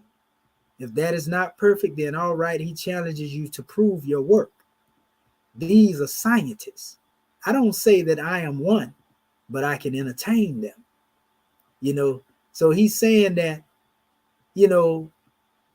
what he brought is not the end all be all. He expects somebody to come behind him and perfect that which he is unable to perfect. Now we know our brother Minister Farrakhan say, well, he came under his teacher, to basically teach the meaning of what he taught, because he said Elijah told him to teach one time and he started mimicking him and mocking him, and he said, no, brother, don't mimic me. Don't parrot what I'm saying. Teach the meaning of what I taught. And that's what Farrakhan basically found his purpose at, in teaching what Elijah taught. But this particular work, Elijah is going to detail what this work is. And you will find that though Farrakhan did a good job in trying to explaining what his teacher taught, this great work that Elijah was speaking of would come through someone else, because Farrakhan never claimed to do this work that you finna see Elijah speak of. So he goes on, and this is out of his mouth. He said, the will of God is that you and me do his will and do his bidding, so he can bless us for our good work and not our evil work. He said, we have arrived at the time that whether you believe in it or not, right? The will of God will be done now. The will of Satan has been done for the last 6,000 years. His time is now up, and the will of him of whom it is prophesied will come after him is now building a kingdom of peace and righteousness. And it is here at work now. Now watch what Elijah said. A lot of people never know that he spoke this way. He said, I am what they call, some of them, a forerunner. Now, for those who don't know what a forerunner is somebody that's coming to lay a foundation for somebody coming behind them. Most of the time, our NOI family will tell you that Elijah taught one measure, and then one was coming behind him, and then they would tell you this was Farrakhan. You see?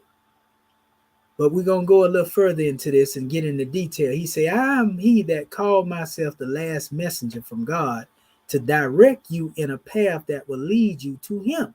So he's telling you what he came to do. He letting you know again, he ain't dealing with the end all be all. He trying to direct you to a path that will lead you to God. Now note, he ain't talking about no spook. So this God manifests himself in man. But what work is he talking about of this one doing coming behind him? He said, you will be saved from the destruction that is out there knocking on the door. You're going to have a terrible time getting out of the way of this enemy of yours. Now watch this. He went on. He said, I want the Christian preachers to listen to all I have to say. He said, then you ask me anything that I don't make clear to you, to make it clear. Since you are a student and preachers of the scripture, he said, then you ought to know me, because the Bible prophesies of Elijah coming to you, and I am Elijah. This man prophesies in the Bible teaches you that he must first come. He must first come, meaning he must come before God to make a way for God to come. Now, he told you that Farad was the God that came to him. This is what he taught. But who is this God that he's talking about coming after him? Because we know Farad is dead. Elijah teaches that God, came in the person of Master Farad Muhammad, but we know Master Farad Muhammad physically is not here. You see what I'm saying? And we know they also teach that once you go into the grave, you ain't coming back physically. But who is this God man that he is prepared the way for, that is coming behind him? He can't be a spook. He must manifest in the man. This is like Yehoshua, our brother Jesus, said in the Bible when he said, if I do not leave, the comforter will not come to you. Prophet Noble Ali said it too. If I don't leave, basically my coming would be in vain. But he alluded to one coming behind him. He even said, I'm going to repeat myself. Right?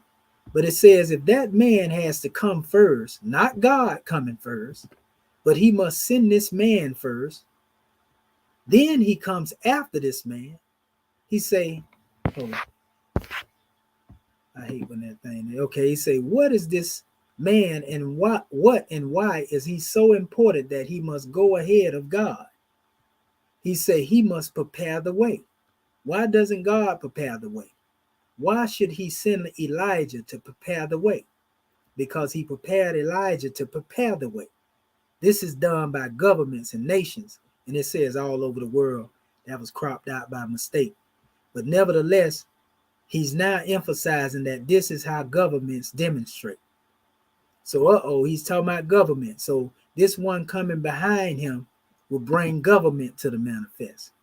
Now watch how he goes into it. This is also from the same book, Theology of Time. He says, one thing I must remind you of, I cannot accept you working for me unless you want to be right. If you do not want to be right, you won't be working for me. I'll be working against you. He said, I want you to know these things, professional people, that I am here to lay the foundation for a new world, a new government. So Elijah Muhammad is telling you he's laying the foundation for a new world, a new government. He didn't say the Nation of Islam was the new world or the new government. He's laying a foundation for that. He's saying we cannot follow the old world and its government, which we have known. He said we're going to build a new government, and the government is the government of righteousness. He says the hereafter means after the destruction of the wicked and their wicked government. That's what we mean when we say hereafter. So the hereafter will basically be now. He said the hereafter is coming soon for America. Now, this book was written during the 70s, or produced during that time at least. He says she is the first to be destroyed because she has mistreated us so terribly wrong, until God is tired of waiting on us to make up our minds to leave evil and come over to righteousness. Right? So he went on and he stated this. Listen to this. He said, a man, you call him what you want to. Given the job as I have been given, cannot take the material things of this world to bring it in as a foundation of another world. He said, these things here in books that I have read will not do for building a new world. We must have a new teaching. You see, he's referring to the 104 books that were given to him. He's saying they would not, do for building a new world. So the teachings that compose the lessons of the NOI, he called them a wake-up message. But he's saying they're not the end all be all. They got to be some new teachings that's coming on the manifest to build this new world. Then he quotes again here. He says the Bible teaches you and me that this Elijah must first come. He doesn't come after God. He goes before God. And that is what the book means. He must first come, but right behind him, God will appear. And this is where everything unfolds at. All of this being said, he talked about the 7 sages. He now manifested what one is supposed to come forth demonstrate. He ain't demonstrating spookism. He ain't demonstrating the aspect of you worshiping flesh, but saying that God would come forth in a vehicle after the work that he's doing, and this God is coming forth with teachings to build a new government, new world. Here it is again. This is what he stated here. You notice I have him here. I have our flag here, the NOI flag here, and I have our chairman here. He made this statement, in one of his works called, "This is the one, you need not look for another." And so I placed that here for clarity. Now listen to what he says. He said that man spoken of in the book, or the beginning of the book, is spoken of as straightening up the old path and making a way for God to come to the people. He makes a path. Then your Lord, your God, whom you wish to see, will come suddenly after Elijah makes a path for him. The path is too crooked for God to come on. Elijah must come in and make some followers, which he did in the NOI. He said this is what they call the pathway. He said he's got to have something of his own to come after. All he wants you to do is just give him a chance to claim you, so he can fight the enemy that has held you in bondage of sin. So the book teaches that Elijah must come and make a way for his God to come and get his people. And Elijah just makes a few people so that God could have a claim on the whole. So he's telling you the intent for which he was building his nation, that he was building followers for one that would come behind him, that would claim the whole, that will be building a new nation, new government. This is wonderful. Elijah straightens out the world of his people with just a few. Immediately, here comes God. Here comes God, the owner of all. Now, we talked about the 7 sages of the ages coming together, and how in the theology of time they talked about the scientists coming forth looking into the hearts and minds of the people and bringing forth something that will be, what will be good for them when the people come, laws and postulates and all this that will come. That's exactly what we're talking about. We're dealing with the 7 sages of the ages and so forth and so on. Now, here's an excerpt from the book of the chairman, The Exhuming of a Nation. Listen to what he says. He say, this nation, the Moorish Americans founded by their prophet Noble Drew Ali, is actually the proverbial rejected cornerstone, the lost tribe of Shabazz, the lost found nation of the West, and the return of the ancient ones. He says the Ishmaelite, the tribe of Ali, the 144,000 etc. Martin Luther King Jr. referred to them as we as a people will get to the promised land. This nation is properly revealed as the lost found tribes of Ali. He said this name is exact because the holy prophet Noble Drew Ali is the only one that found them, gave them their true free national name, and claimed them. Now remember, Elijah was talking about one coming forth to claim the whole. And remember, we're talking about Noble Drew Ali working from the plane of soul and repeating himself through his grand body. He said naturally he had to break the Roman seal in order to redeem his people hidden therein. You see? Now, mind you, this is what I have been able to see of this. This is my exegesis according to the understanding. This is another excerpt from the works of our brother Elijah.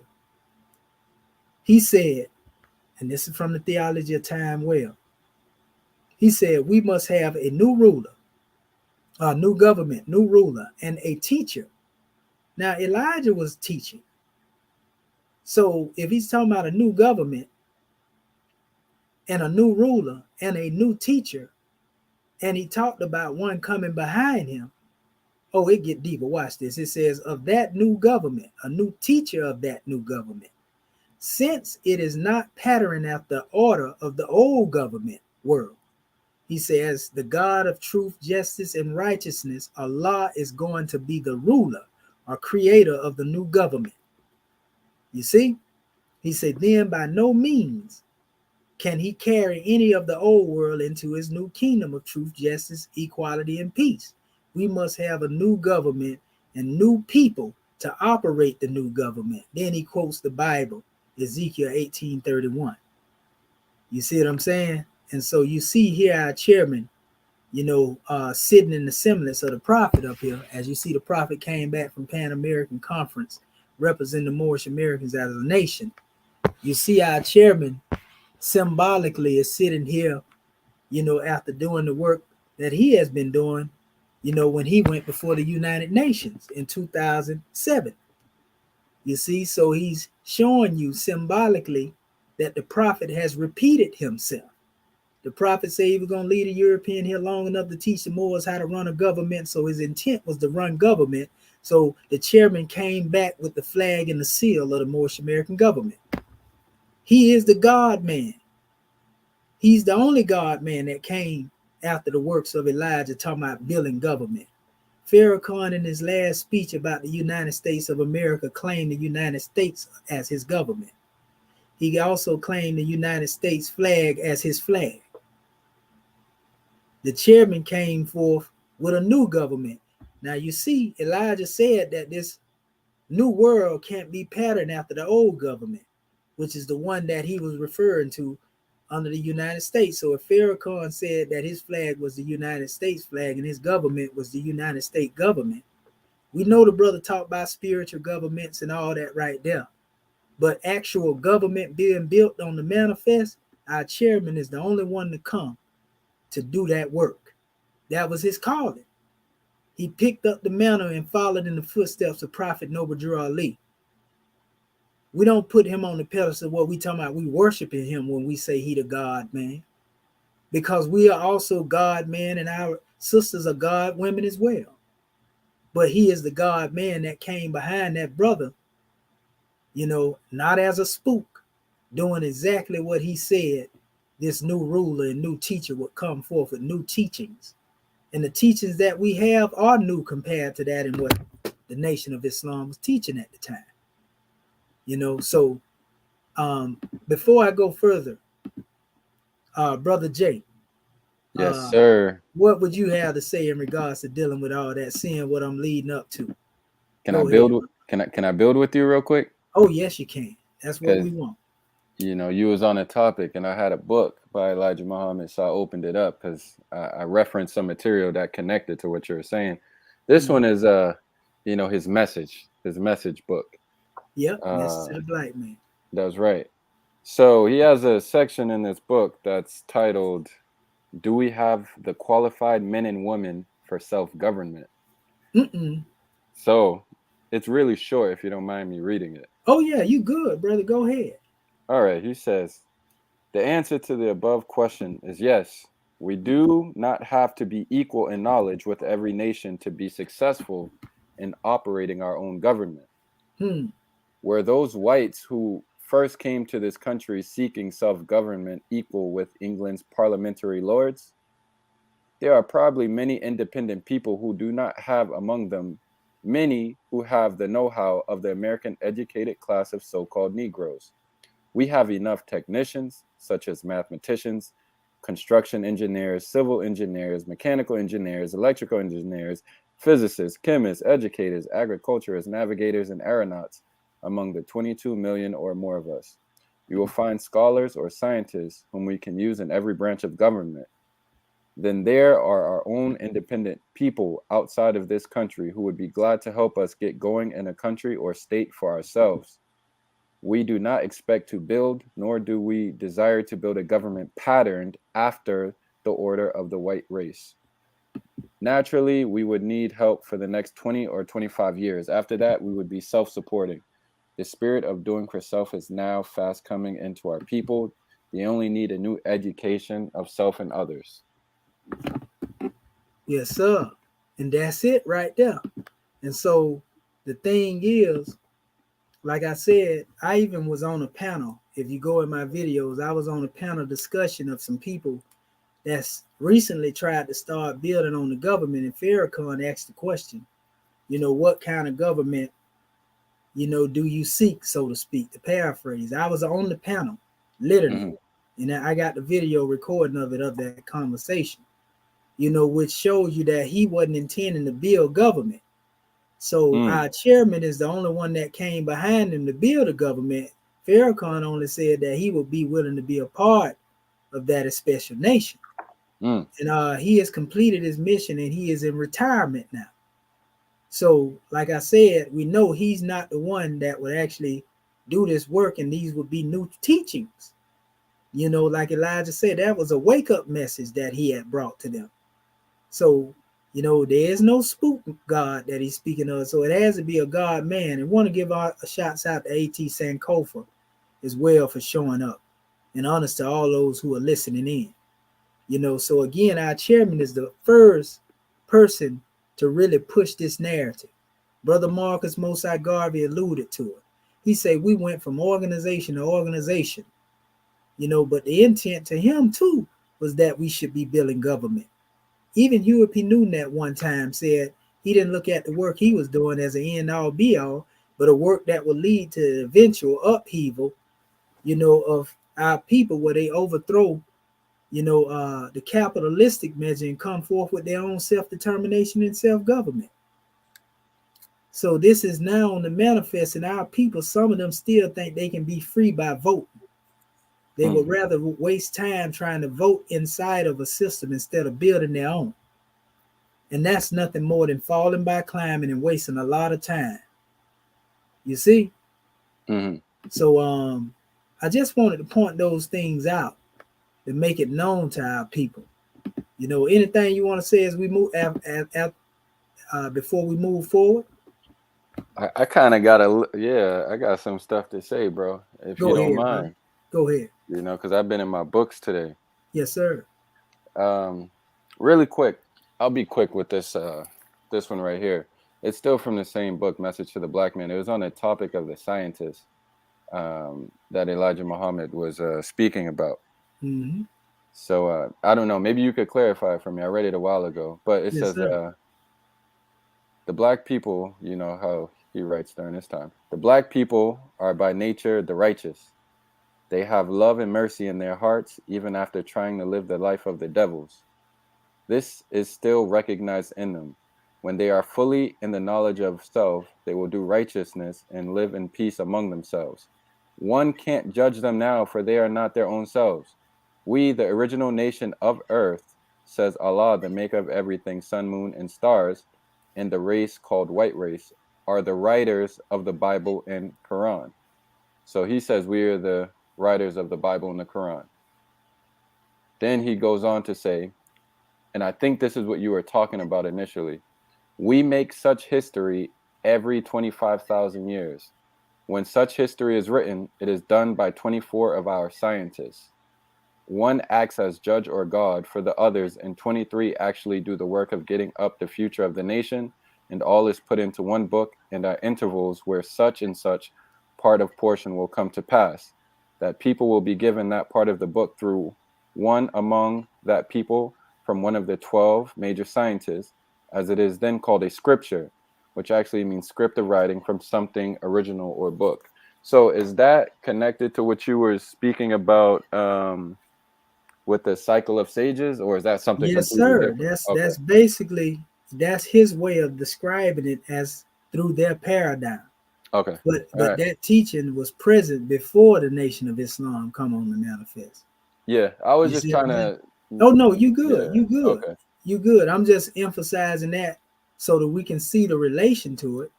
There's definitely parallel to each other. Okay.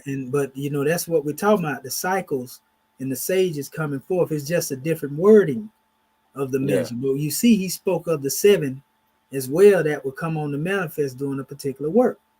Okay. You see, and a lot of their work had to do with in the theology of time. See, theology of time is like one of the last works where he actually was getting down to the nitty gritty, so to speak, and pretty much like he was prophesizing. These would be adept degrees or adept teachings that were taught by the Moors. That's when he really went into essence. You got to remember, he said message to the black man, but you Mm-hmm. also see so-called Negro, so-called colored, Mm-hmm. which lets you know he was very familiar with the Moorish teaching. So-called Negro. He says Right. that a And he lot. even said black. He even said himself that the black man was a dead man, mentally dead. He said it on numerous occasions. So when you hear Moore say black according to science mean death, and he said that, the black man was dead mentally, you can see the parallel there. But he only took that word and started using it, after certain conflict. Because you got to remember, he was present when Noble Drew Ali Right. passed form. So he broke away because of the legal conflicts due to the Moors going to war and, all this type of stuff here. So he told them to take the fezzes off their head because they used to wear the fez back then with the crescent on it, Allah Temple of Islam. And he did that because of Master Farad Muhammad. That was his original organization, Allah Temple of Islam. And that Moor was sacrificed on the altar. It was said that he was still trying to practice the teachings of the MST of A, and that's why he ended up becoming a sacrifice under the brother that killed him. And Elijah tried to separate himself from all of that. And that's why he took the fez off their head so they wouldn't be confused with the Moors or the Allah Temple of Islam. And he changed the organization to Muhammad's Temple of Islam. And then it became the Lost Found Temple of Islam. It went through different changes, or the temple people, so that they wouldn't be caught up. So that's why he disassociated himself with the fez. He really didn't, because he created a new version of the fez that he often wore in different styles. But the particular one they wore that was exactly a fez is the one they stopped wearing in 1935. And also he was on the run from his brothers who didn't agree with what he was teaching, Mm-hmm. because they say Farad never taught that he was God in person. So there was some conflict there where it was said even his own brother was trying to kill him. So, Yeah. and Elijah took part in the temples of Detroit, him and Farad. So being that the Moors was doing what they was doing and the NOI was doing what they was doing at the time, Elijah didn't want to be associated with that, so of course he wouldn't go and tell you that he was around in the temple with the Moors that had something to do with killing Prophet Noble Drew Ali or killing other Moors. That's why you don't hear him. He'll tell you in the Theology of Time that he went to many meetings of the Moors in different cities. He'll tell you what he did when he went there and people opposed, all types of stuff. He even said he went amongst people during that time, but they didn't know who he was. Different groups. He had a pad that he would give an alias everywhere he went and remember the name that he gave them when he went there. They didn't know who he was, but he was present. We got pictures with him standing behind the prophet, what you seen me put out there. So right. Islam, you want to bring something forward, brother? One last thing. Go ahead. I'm in a book written by Dubois, or Dubois, however you want to say it. Yes, sir. And I know we speak a lot about, what's his name? Marcus Garvey. That's right. As being, the forerunner prior to Prophet Noble Drew Ali. That's right. Now, I'm going a little further back, and I'm starting to, well, I may be wrong, but I'm starting to see that maybe even someone like Booker T. Washington came forth with a program of separation that maybe Garvey drew from. And that's correct.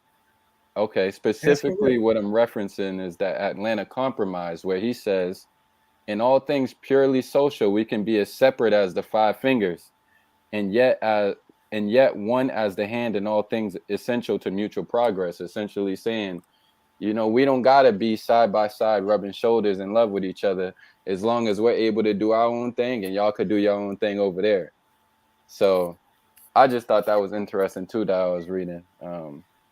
That maybe, Garvey drew some inspiration from him, or Noble Drew Ali, because, there were people in the 19th century that was putting in that work too. Oh, yeah, they did, because Oscar the Priest was in the circle with W.B. Du Bois now, as well as Marcus Garvey. In fact, Booker T. Washington and W.B. Du Bois them, as a matter of fact, he was around them. So Garvey himself drew a lot of inspiration from Booker T. I know this for a fact. He said it.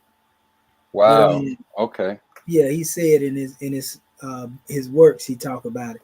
But Booker T. Washington was also a part of an organization, affiliated with an organization known as the Mosaic Templars of America, the MT of A. You know how you have MST of A in the 101 questionnaire? There was a group called the MT of A.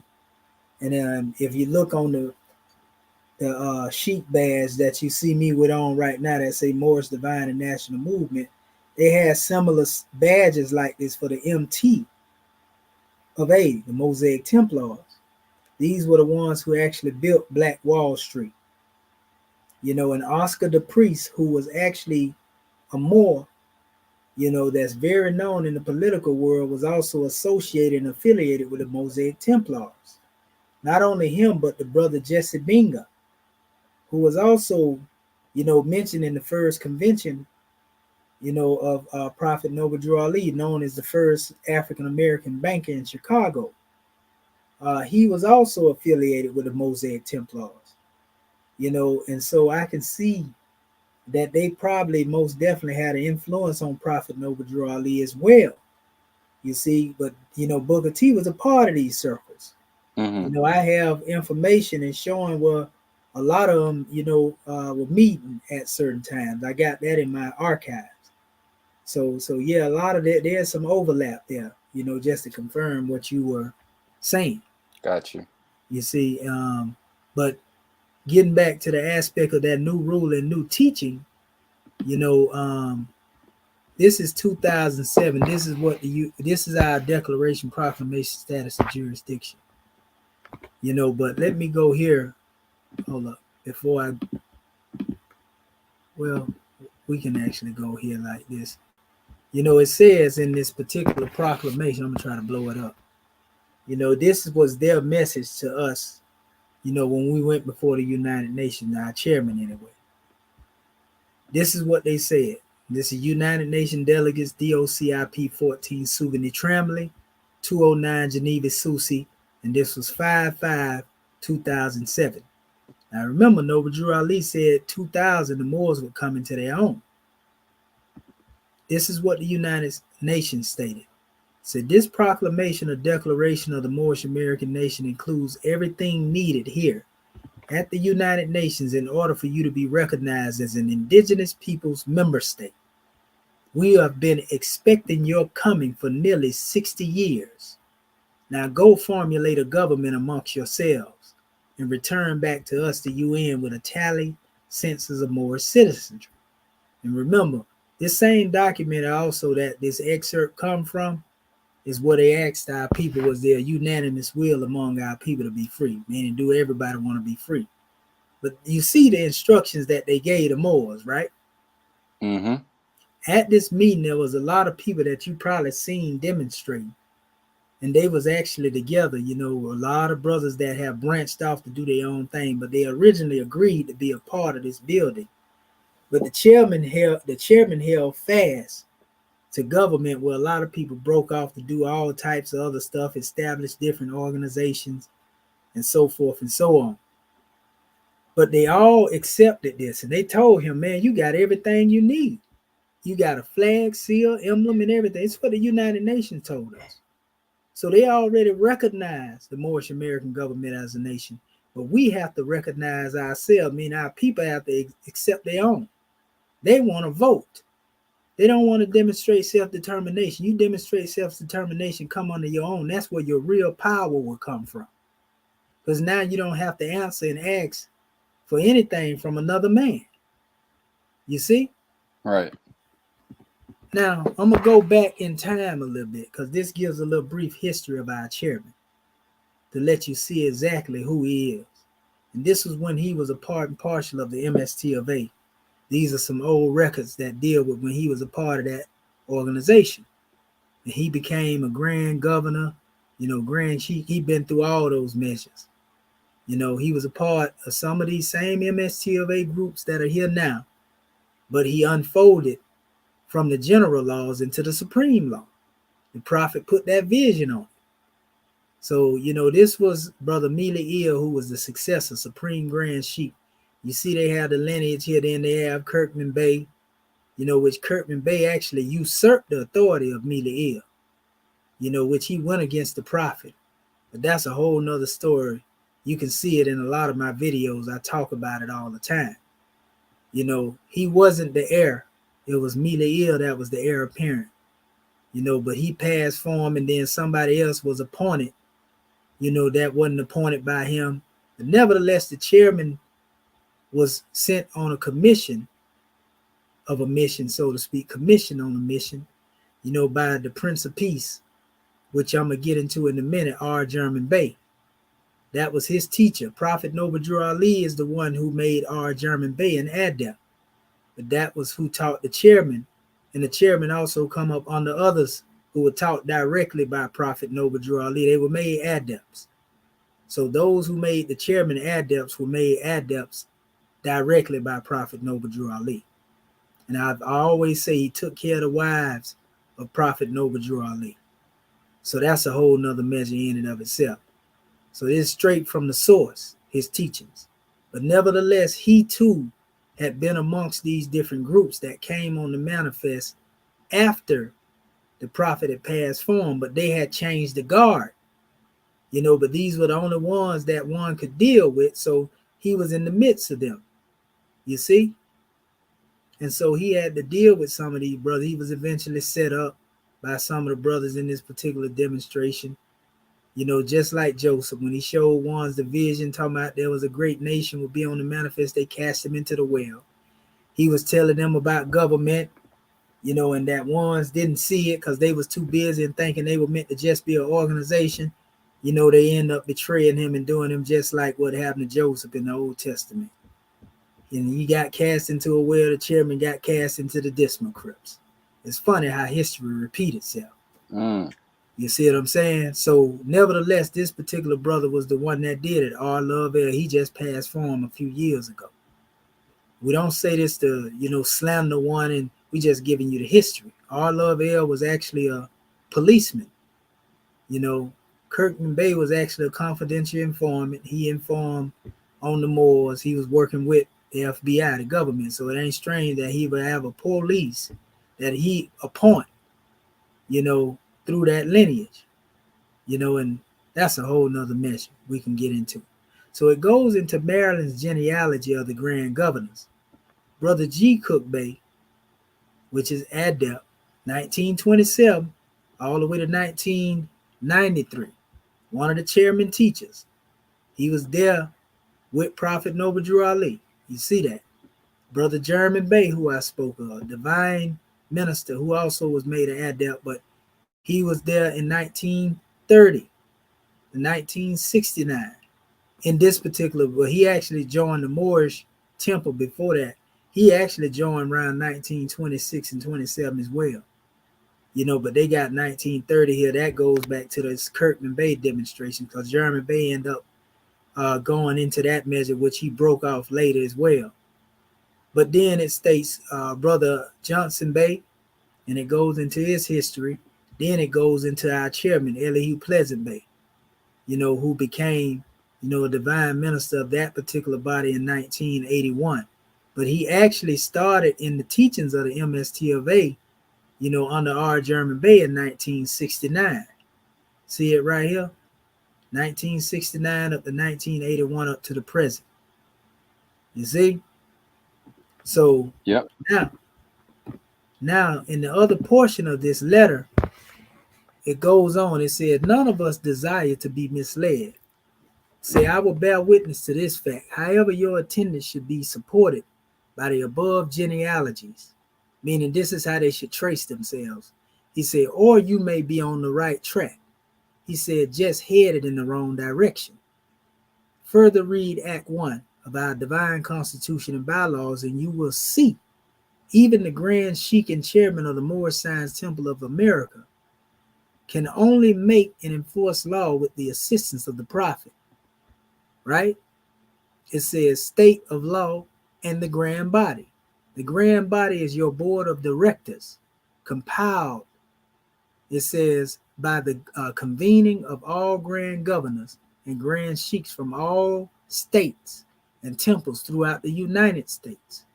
It has been intact with the doors open since 1928. It say the 1928 incorporating of the Moorish Science Temple of America. It works similar to the United States Congress and the president. It say, in short, the Prophet Noble Drew Ali, being divinely prepared, left the Moorish Science Temple of America, Inc., in the hands of a government formed by sheiks. And this is where our family dropped the ball, because they still thinking that they dealing with a lawfully chartered organization, but the chairman was the one that was able to go into the governmental aspect. So they say that they part of the United States government. And if that was the case, Prophet Noble Drew Ali wouldn't say, I'm going to lead a European here long enough to teach the Moors how to run a government, because they're already part of a government if it was the United States government, right? So it goes on. He said, not just the Grand Sheik and the chairman, definitely not the single man, a reincarnated prophet. I know that's what they're saying. No one can uplift this pure and clean nation.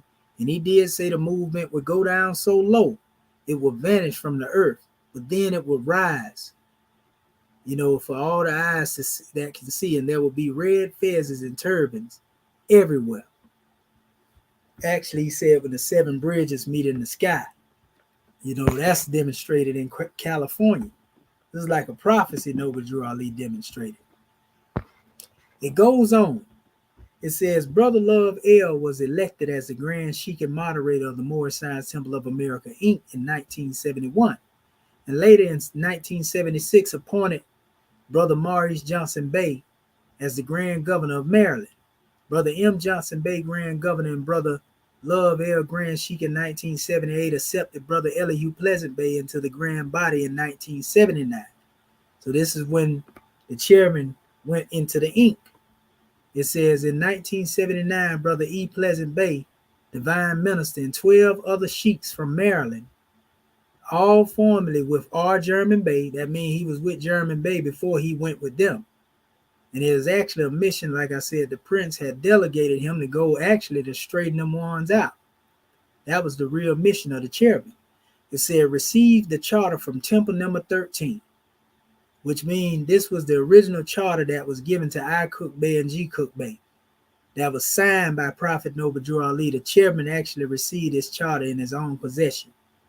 And so they gave this measure to him in temple number 13 in Midland Hotels Convention, September 15 and 20 in Chicago. Brother G. Cook Bay instructed Brother E. Pleasant Bay, our chairman, to defend this charter and stand as the prophet is standing on it.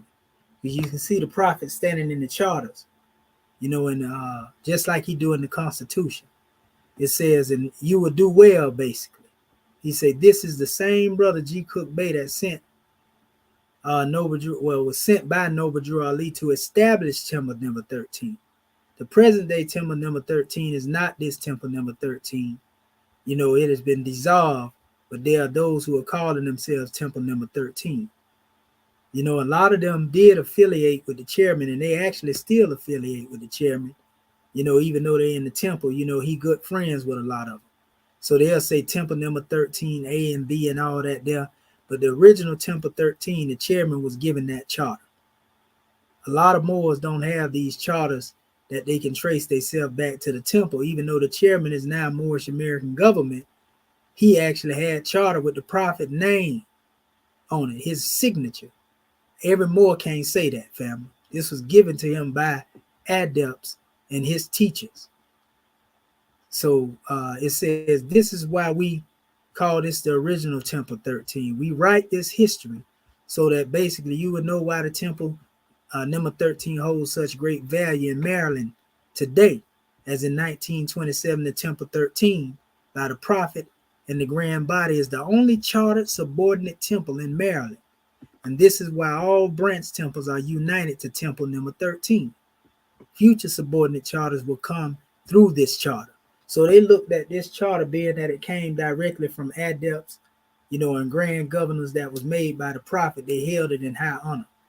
They actually found the temple charter to temple number 4 in the possession of the Honorable Elijah Muhammad. His son, Wardeen Muhammad, did when he was cleaning up his belongings. Khalid Muhammad was present. That's why Khalid Muhammad, and John Muhammad them started talking about being Moors. I had a brother tell me that his teacher told him they were talking about teaching Moorish science.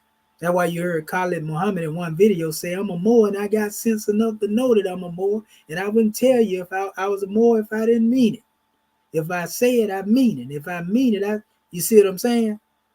And that is because of him being exposed, to that particular measure. This is the Prince of Peace. Brother R. German Bay that I referred to, the chairman's teacher. Faithful and loyal, they actually give us a history here. It says, faithful and loyal member for 58 years, 1926 to 1984. Moorish Divine and National Movement, Moorish Science Temple of America. Rufus German Bay, born June 9, 1909, passed form on September the 24th. That's like 3 days before my birthday. It say 1984 at the age of 75. At an early age, it says he and his family moved from the Eastern Shore to Baltimore, Maryland, with his father Edward. Okay, it says in mother Maggie and 2 sisters, Mary and Alice. He attended and graduated from Baltimore's public school system. Okay, it goes on to say, in 1926, young Rufus German Bay, then a member of the Freemasonic order, was attracted to the Moorish American missionaries visiting Baltimore, Maryland. He was attracted to the symbols, the crescent moon and star, and the circle 7. He immediately embraced the teachings of the Honorable Prophet Noble Drew Ali and became a faithful and loyal member of the Moorish Science Temple of America at the age of 17. He consciously proclaimed his nationality as Moorish American and accepted Islamism, the ancient and divine creed of his forefathers, and denounced the slavery labels of Negro, black, and colored labels that were placed upon the descendants of the ancient Moabites, Moroccans, who were enslaved in the Americas during 1774 through 1865. Dr. German Bay was successful in helping to establish and organize the first Moorish Science Temple of America in Baltimore, Maryland. That's temple number 13, located then on Sharp Street. During this time, Prophet Noble Drew Ali was visiting temples located throughout the United States. During one of Noble Drew Ali's visits to Baltimore, he revealed to Dr. German Bay that an angel had appeared to him and told him that his work was not finished. It says in 1928, Noble Drew Ali performed an initiation of 5 brothers, giving each a test to pass. Note, Dr. R. German Bay never revealed the nature of the test. Dr. R. German Bay and the others passed their tests, and he was anointed by Prophet Noble Drew Ali from his head to his feet, and he received the title Prince of Peace. So the prophet conferred the title Prince of Peace upon R. German Bay. That's how he became known as the Prince of Peace.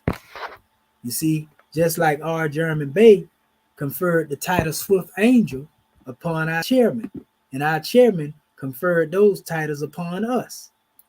You see?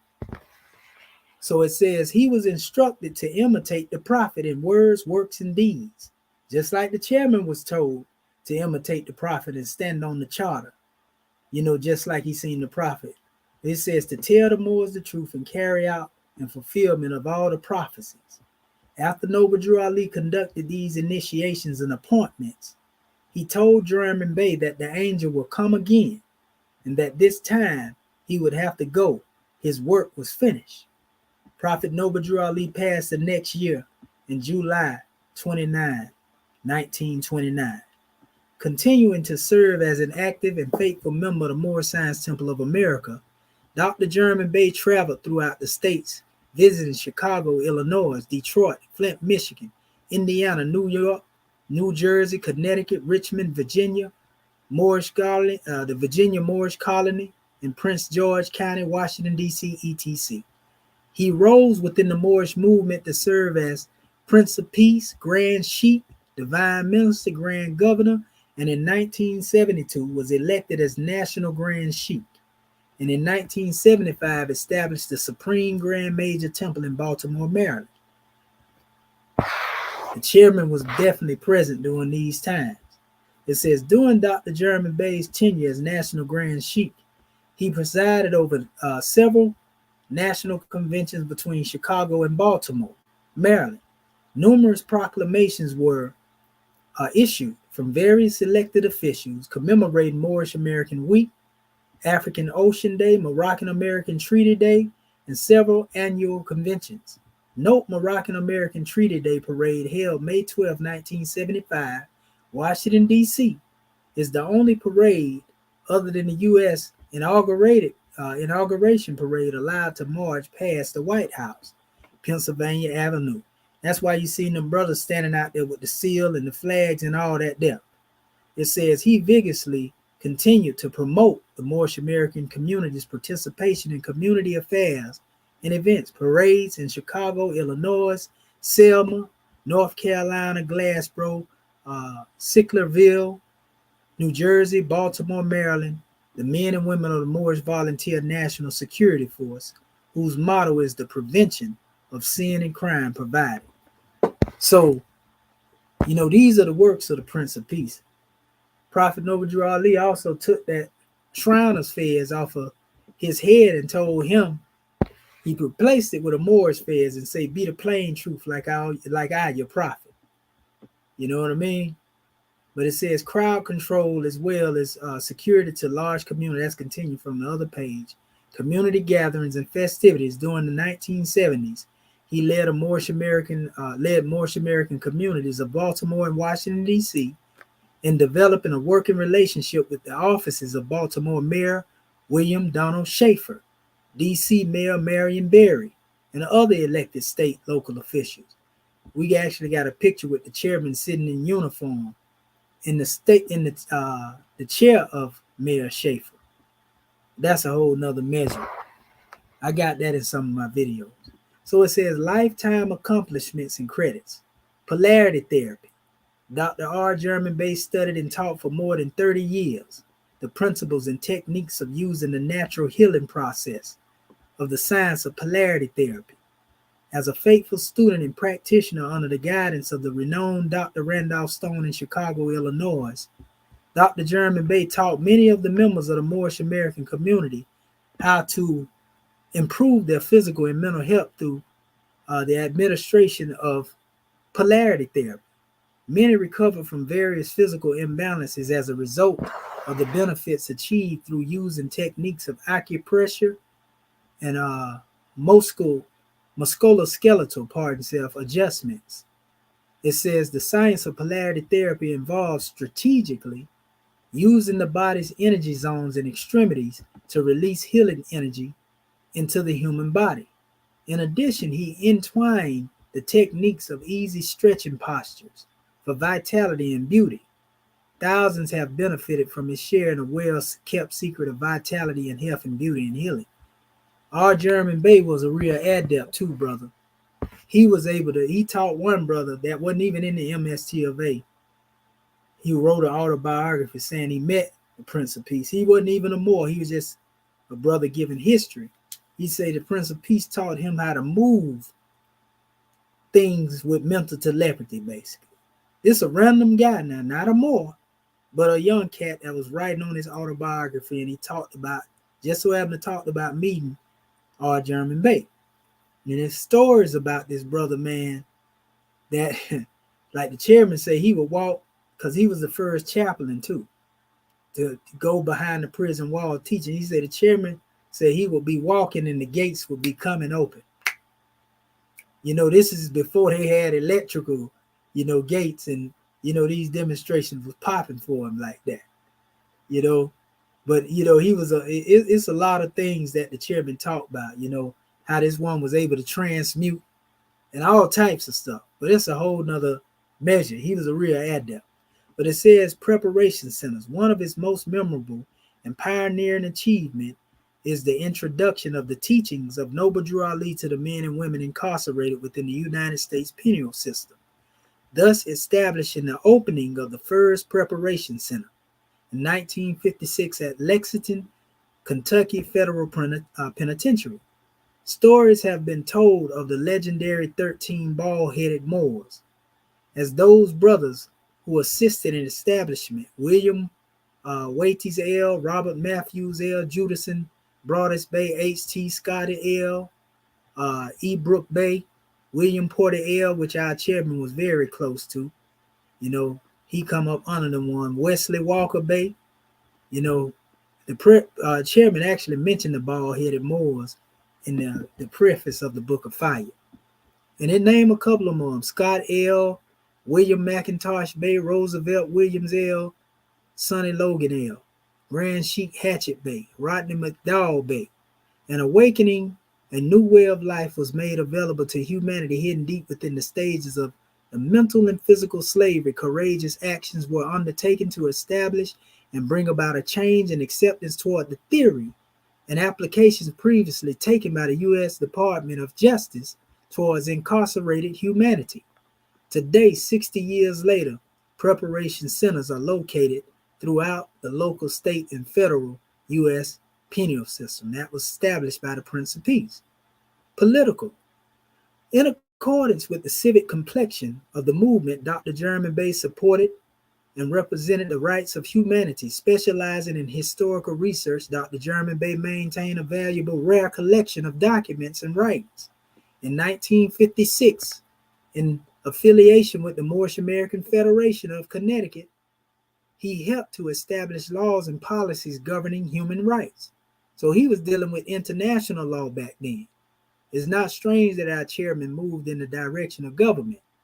It says world nations assembled in 1956 to discuss the status of certain nations. Dr. German Bay, along with Grand Governor F. Turner L.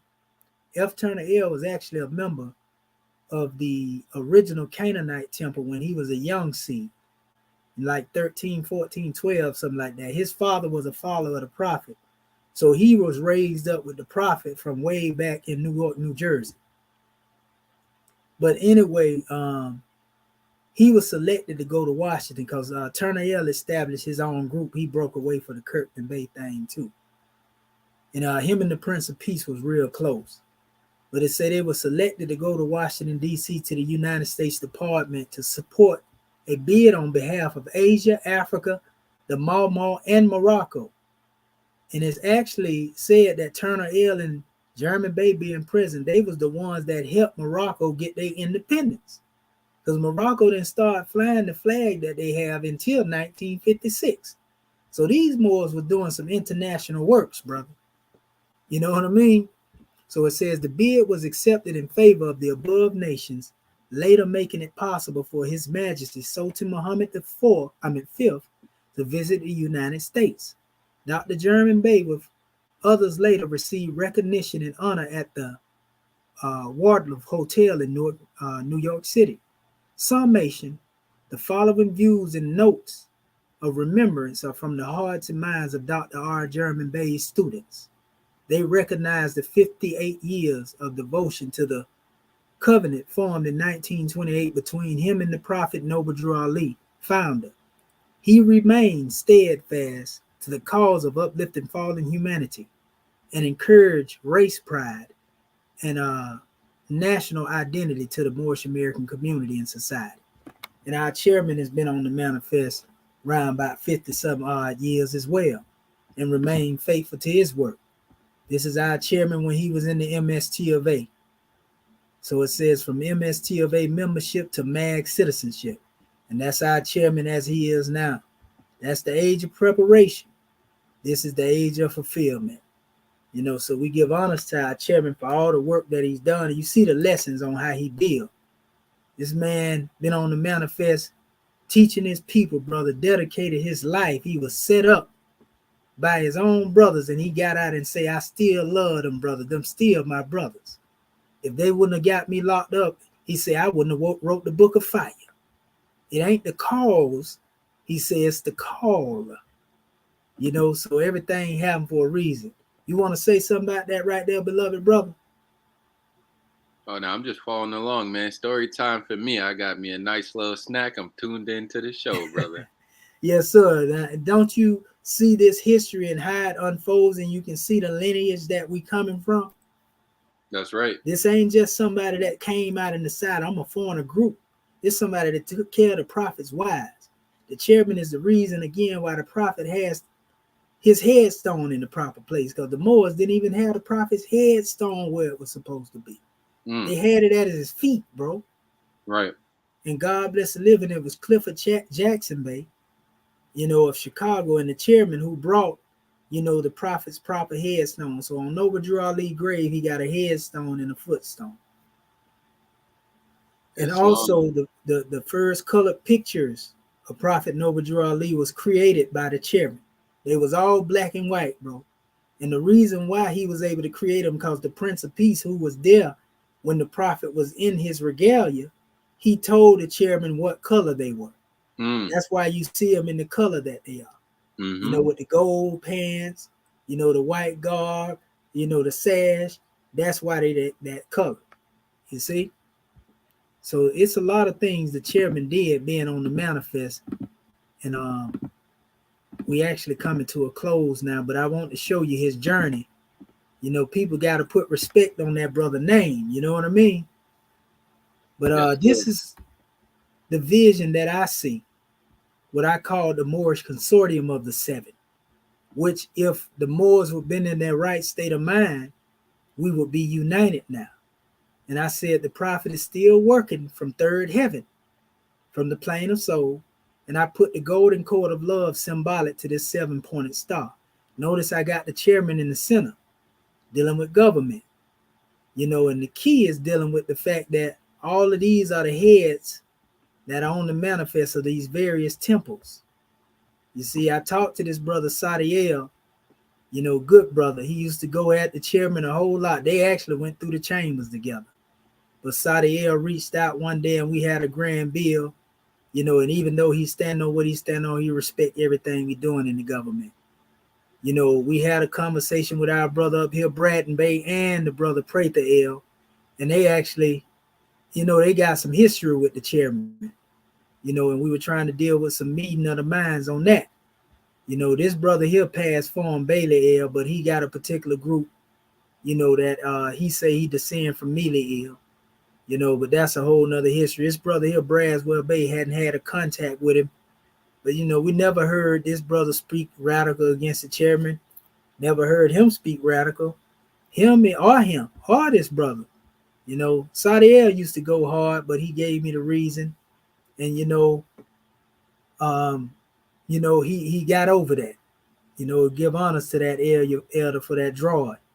They knowed each other very well. This brother here is the one who actually followed through the lineage of Curtin Bay. I never seen him say anything negative toward the chairman. And so I was saying that when these sages on a national level unite and all of them become one, as one people on the government, that's where our strength will come from.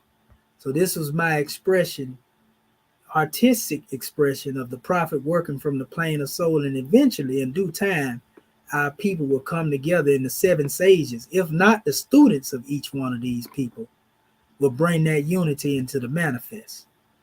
And also, this is a powerful measure, brother. Beautiful vision. So that brings me back here to the book of fire, where the chairman in the vision seen that the prophet had already set up government, and the structure was set up in the MST of A fashion, but it actually extended beyond that. Notice how you see it states the Constitution of the United States with amendments, right? Then it has the prophet, divine constitution with bylaws. So the chairman put like a comparison between our structure in the United States government. President, attorney general. The grand sheik is equivalent to the president. Attorney general is equivalent to the chairman, right? Vice president, that's the assistant grand sheik. Then the Congress, Senate, House of Representatives, the grand body in the MST of A, grand governors and grand sheiks. So Prophet Noble Drew Ali, man, was powerful in the way he set his structure. That's why he said he prepared a table for us in the presence of our enemies. He used the religious law to create a structure of government in hopes that we would unfold into the thought later on. United States of America, local leaders, mayors, councilmen, judges, delegates, law enforcement, etc. Citizens. Moorish American nation, subordinate temple, sheik boards, assistant grand sheik, chairman, treasurer, heads of businesses, and all outreach agencies. Members unfolding into citizens. Members unfolding into citizens. Members unfolding into citizens. Members unfolding into citizens. Peacefully submitted, Elihu in Pleasant Bay. Brother Elihu Pleasant Bay, divine minister, grand governor of Maryland. This was basically during the 70s when the chairman come up with this and was trying to teach them brothers that. And they didn't even know in 1995 what the grand body was. The chairman had to teach them that. This is what he said, and he's referring to what I just showed you. He said, this illustration submitted to a grand body of Moors in 1995 clearly shows that Noble Drew Ali formed the divine constitution of an independent Moorish American government. He prepared a table before the Moors in the very presence of their enemy. See the proclamation or declaration, what I just referenced when it was talking with the UN at the bottom. It says, during the past 75 years, millions have suffered needlessly under the fiend applications of Negro, black, and color, not knowing that they could have formed themselves under their own government using their own divine constitution. Yet when the light is before them, they comprehend it not. Yehoshua. So this is an actual Savior's Day, one of the last that Farrakhan demonstrated. And if you notice here, he has some of the same people you was asking about. Your Booker T. Washington, you got W.B. Du Bois there, you got Marcus Garvey, all of them up in there. But he put Noble Drew Ali out front. How strong is the foundation? Can we survive? 2014 is when he did this. This is one of the statements Farrakhan made. he said the next century is the century of peace, and it is the century of the indigenous. You are going to come back to your former glory in the next century, and the land that you will inhabit is already inhabited. So he knows that our people will eventually come into being owners under their own government. And he also knows he wasn't the one to do that work. That's the work for the chairman to do. The chairman actually sent Farrakhan a book of fire and sent him divine ministry documents. He also sent Obama a copy of the book of fire and divine ministry. His whole family, he sent him divine ministry papers. You see? And so in this lecture, if you go and listen to him, if you ever heard him lecture in this lecture, you can hear Farrakhan basically referencing measures from the book of fire. You know, I can tell that he read it. You see? But that's a whole nother measure. This was a expression that I had, you know, that dealt with the evolution of everything that came from the prophet. It says, out of one came many. Prophet Noble Drew Ali. He started at the Canaanite Temple, Newark, New Jersey, 1913. From there, he established the Moorish Divine and National Movement. You see, I brought forth the quote, you know, where he showed you the difference as why he established the Moorish Science Temple and why he established the Moorish Divine National Movement May 1st, 1916. This is when the name Moorish first surfaced during the Moorish Divine National Movement. Then there were groups that splintered off because he left New Jersey due to conflict with certain people there. And he went to the Midwest in 1922. But by this time, the Moorish Zionist Temple, under Rabbi Matthew, Rabbi Herman, Mordecai Herman, who are also members of the Marcus Garvey UNIA movement, Rabbi Ford, they established a movement called the Moorish Zionist Temple. If you go on our government website, you'll see the Moorish Zionists. There was also a brother by the name of Sheikh Ahmadine who formed the Fahimi Temple of Islam, or what they call the Ethiopian Temples of Islam, 1919. He gave homage to the prophet in his works that he wrote. The Fahimi Gospel said he recognized Prophet Noble Drew Ali as a prophet. You know, so these were groups that came out of the Canaanite Temple. So you had the Moorish Holy Temple of Science come forth in 1922. By this time, another Canaanite temple, or those who revamped it, came into being 1923. You know, then you had the Moorish Temple of Science, which was the prophet's next movement he established after he moved to the Midwest. Then he established the Moorish Science Temple. By the time the Prince of Peace had already come in during this time, 1928. Then you had the Mohammedan Temple come into existence under those who established opposition to Prophet Noble Drew Ali, under Lomax Bey. You know, it ain't strange because Elijah Muhammad also had a group called the Mohammedan Temple, but Elijah Muhammad was actually in correspondence with Lomax Bey when he fled to Turkey with the money he claimed that the prophet embezzled. He stole the money, fled to Turkey with it, and basically accused Prophet Noble Drew Ali of doing this. Green Ale was with him. They was working against the prophet, and they threw the prophet's furniture out in the street. This was the Boule trying to take over the temple, basically, because of the power that the prophet had. So the Moorish Science Temple was fully implemented in 1929, the same year the prophet passed form. That Moorish Science Temple was dissolved after he passed because they went against the original Grand Sheikh that he appointed, Emil. And Kirkman Bey came up with his own demonstration and implemented Robert's Rules of Order, and the rest, they say, is history. 1934 portion is what they call it, which the Allah Temple of Islam came on the manifest round 29 as soon as the prophet passed. They said for Rod, what the other brother name, reincarnated prophet, the brother John, I can't think of his name right now, but he was basically the reincarnated prophet. You know, he was the one that came forth as well. And during that time, there was a splinter Muhammad's Temple of Islam came after that. The Allah Temple of Islam. Then the Nation of Islam came forth. So we showing you how all of these things unfolded, basically. Whether they admit it or not, all of them can be traced back to the Prophet. So I put here also, the great meeting is on.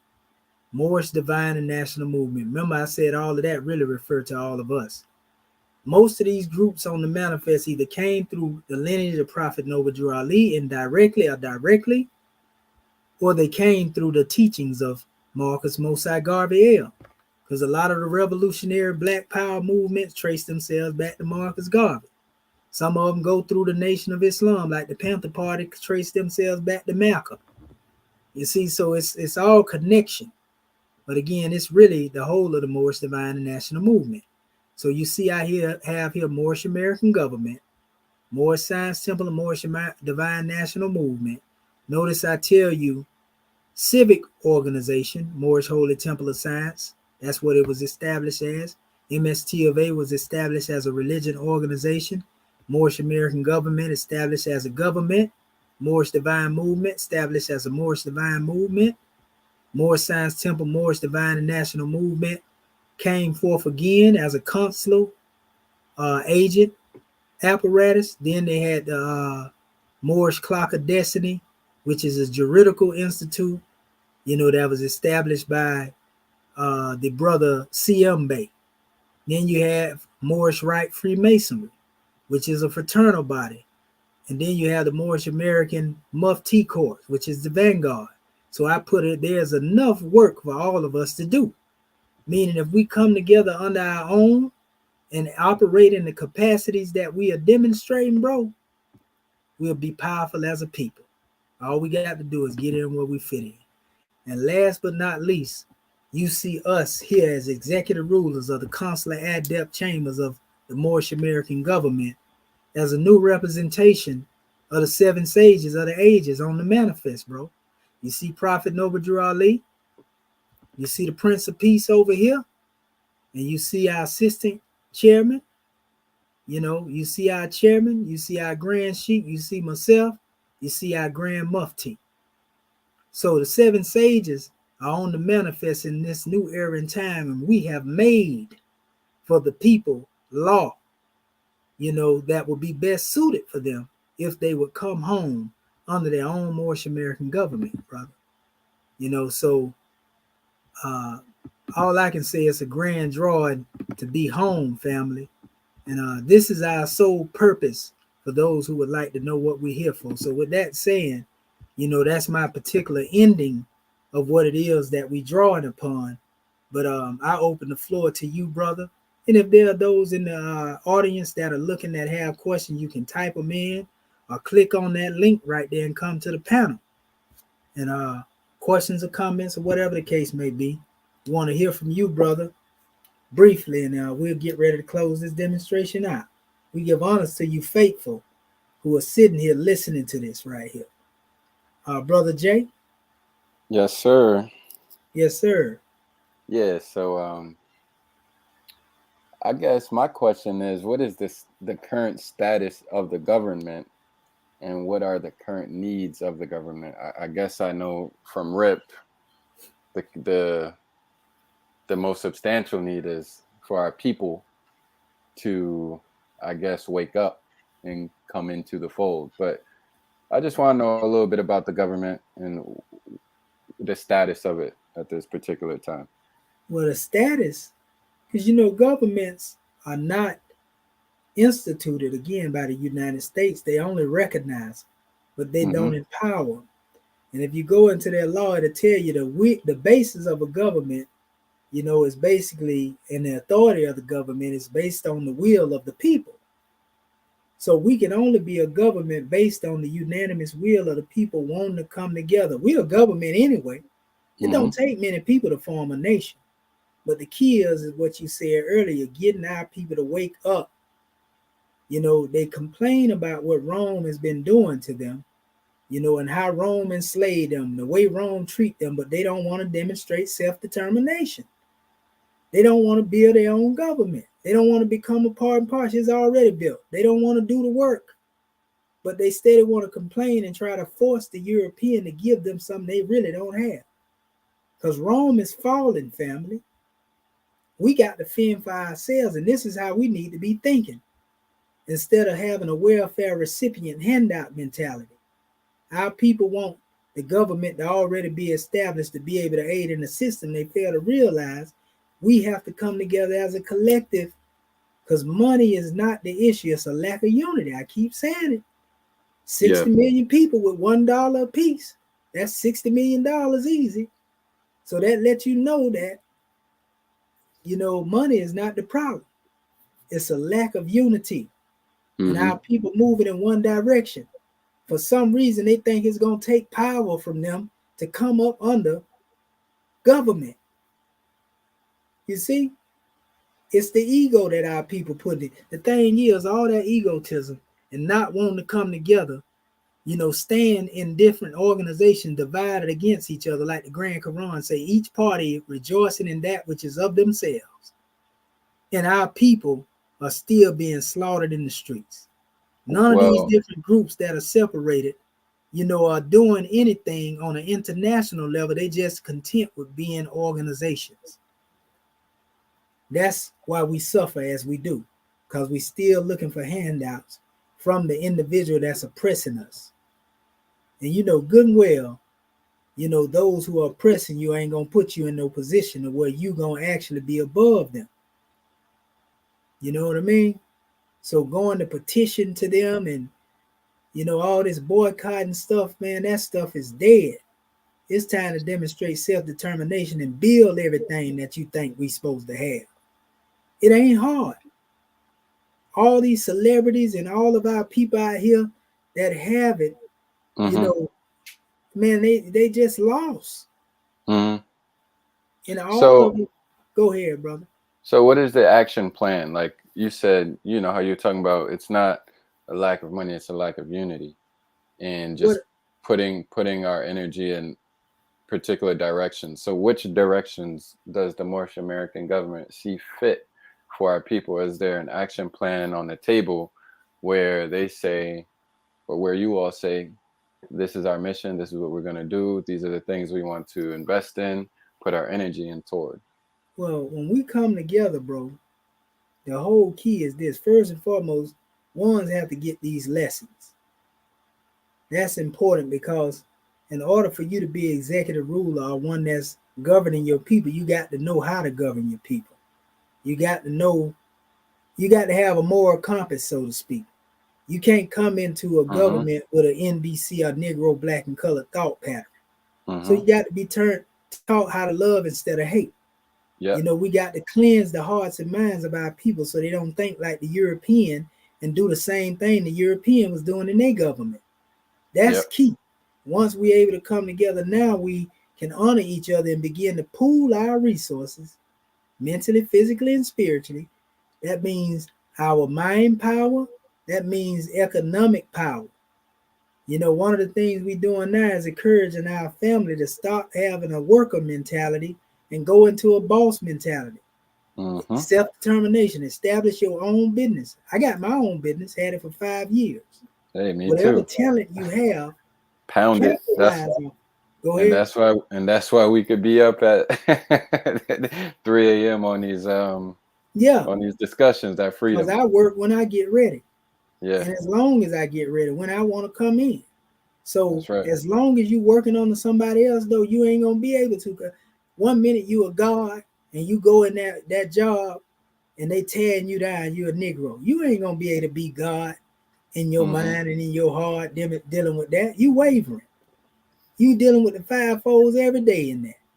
And some people get broke after some time. You see what I'm saying? It takes strong Moors, like the prophet said, young Moors, to lead the charge in this demonstration. So when we pull, our resources, we can buy land, plots of land. Right. Man, there's so many ways to build out here now. It don't take millions of dollars. They got so many different ways of building things.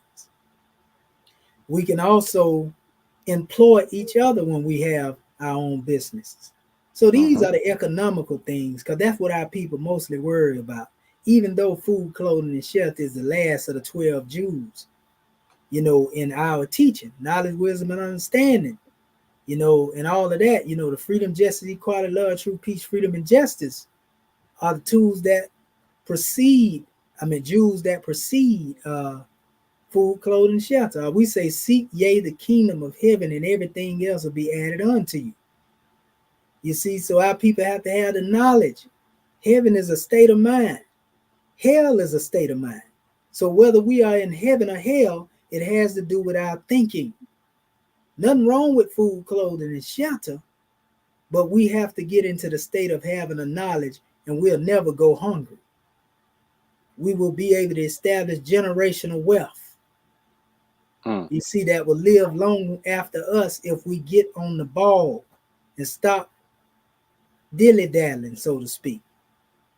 Stop wasting time out here running around in parking lots of Walmart and different places with notebook pads in your hand, asking somebody to vote and build your own nation. Come together. Right.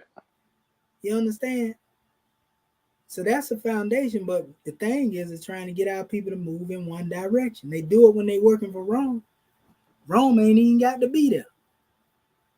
And our people do everything Rome say. We know that for a fact. You see what I'm saying? Rome ain't even got to be on the manifest. And they be like, man, you got to do what boss say. Boss say this, master say that. They ain't saying it in them words, but that's what they be saying. And they loyal to the slave master. You see? And they become slave broken, and they become slave holders because they don't want to think free thoughts, because they're dealing with false evidence that appears to be real. Fear. F-E-A-R. False evidence appeared real. And so they pass this illness to our people and continue to perpetuate enslavement process of our people. Slave holders, after they slave broken now, because they had to be slave broken by a slave breaker, they become slave breakers, slave holders, slave makers, slave catchers. Huh? Anything you want to say in regards to dealing with that, my brother? No, I think I really like what you said. Your initial answer to my question, really getting that cleansing that mindset that we've been programmed under. Like you said, they need the education first, right? That's the first order of action. The education. The people need to get this education. Why? Because they can't come into this fold with the same old NBC mindset. I really like that, bro, because that's something I was thinking about the past couple of days, right? Like, for example, we think the answer to our problems is innovation, new technology, X, Y, and Z. But if you're innovating and you're creating all these new things with the same spirit that has put us in this position where we want to get out of this situation, then you just a hamster on the wheel. So basically what I'm saying is, and I think you're also saying, it really starts with that spiritual development and understanding, because then from that root, you can innovate with love, truth, peace, freedom, and justice, like the actual principles. So I'm right on with you on that. I think that's where we start, is with the development. From there, we could go into all these other sectors and do it in the right spirit. That's right. And what you think about the analogy now that we come to this particular point in the bill, on how we showed that, most of our leaders talked about government, from Garvey to, the prophet to Elijah Poole Bay, you know what I mean? And the chairman is the one that walked into the footsteps to fulfill this measure. You know what I mean? Would you say that he's on time with it? Is he on time? Well, he may be on time, but it seems like it's going to be a while before everyone else catches up to him. I think there is like a very small minority of people who are already headed in that direction, but the majority of people are not even, that's not even a thought, bro. Like, It's it not wouldn't even even a make thought, sense. Yeah. which is sad. Like, it's going to take, man, I don't even know how many years before people would even process that concept, man. And really, it comes just from a pure mindset, though. Like really, just thinking in a righteous, pure manner. Like really cleansing your mind so you can actually see what needs to be done. I think that's really the issue. People, it's just it starts upstairs, man. Thought is the cause of it all. As thought was the cause of the fall. Yeah, that's You right. know, so that's why Prophet Noble Drew Ali said, "If I can just get you more to thinking, you will save yourself." Man, our people are so like, I'm getting tired of the whole braggadocious tough guy image that we portray in music and Yep. all these other fields. Like, bro, none of y'all are tough. None of All y'all are that's really coming to tough. an end now. It needs to, because I'm You sick of know, all it. that's all that's coming to an end. And what it is that, to be honest with you, them brothers only telling the story of what they've been through.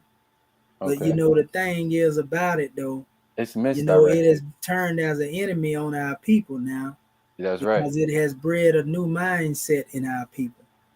A lot of people don't have it in them to be conscious. And the industry had a lot to do with that as well. I mean, look at young Jeezy, Hmm. who was come out, dope boy this, dope boy that. But when Jesus started talking concept music and started getting into political measures, they put him on the shelf. You notice that? Mm. Okay. He been on the shelf ever since. Soon as he started making them political songs, oh, he out of there. Yeah. But before that, that's all you heard on the radio, Young Jeezy. Yeah. Because that's what they said. Like, oh, yeah, that's how you feel. All right, let's put this one on the shelf. And that's what's going on. So the young generation that come forth, they giving that ultimatum. This is how you got to do it. If you don't do it like this here, it ain't gonna make us no money. You ain't making no money, then we can't do nothing with you. And it seems like there's infinite amount of space for like drill or trap artists, but there's really only like one or two seats for, we only got like a Kendrick, J. Cole. It's very few. There's not a lot of room for those types. No, sir. And now they finna get to where they banned it because they done seen a lot of these young brothers that made so much money and became filthy rich. Yeah. Yeah. So they finna take all that.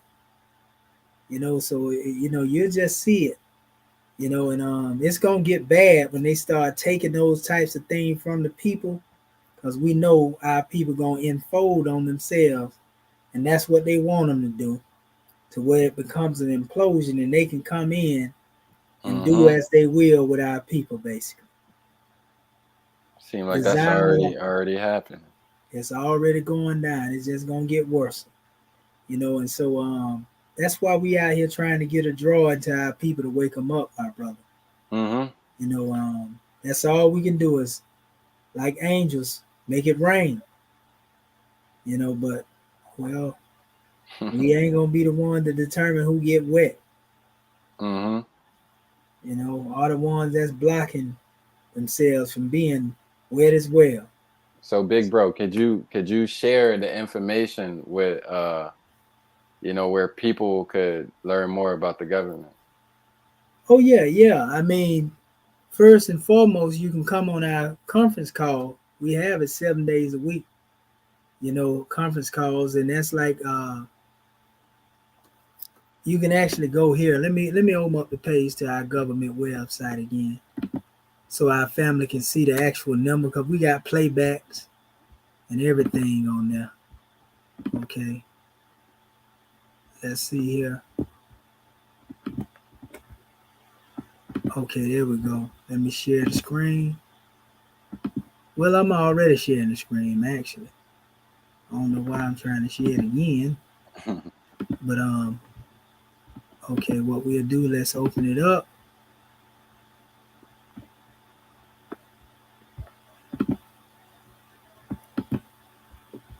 And this is the government website, as we showed it to you before.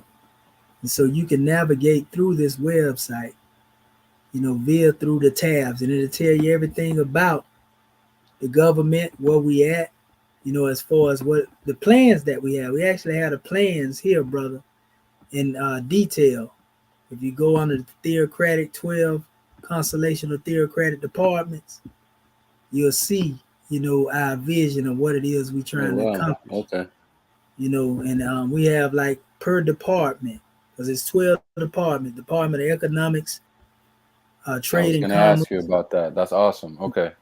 Yeah. yeah, Department of Law Defense, Protectors and Justice, Herb Health and Healing, Department of Agriculture and Food, Mm-hmm. Department of Foreign Alliance. See, we trying to get more of our people to come in so we can activate all of these departments Let's fully. activate it, man. You gotta get me in there somewhere, man. Yeah, like you just got to come forth to the call so you can get your divine ministry document, and we definitely gonna put you on the front line, family. Department of Media and Freedom, Department of Sciences and Universal Peace, Department of Education and Truth, Department of Transportation, Highways and Telepathy, Department of Library, Archives and Wisdom, which department I'm in, Department of Embassies and Consulates and Governments, Departments of Social Duties and Interfaith Ministry, Hmm. you know, all of that. And we actually all have to be privy and knowledgeable in all of these, so in this particular measure, like I said, that gives you a layout. I'm actually in the process of trying to rebuild a chairman's website, which we call the Seven Seal Publications. You know, that's what this is. Got a couple of pictorial reflections in there. We have the products that can be ordered. You got to go directly to the chairman right now until he link his bank information. But we got the prophets, oil, teas, and compounds to keep you healthy. We got the Book of Fire. All of the Quran set right here. Our seal emblem. You can get the flag. All of those measures as well.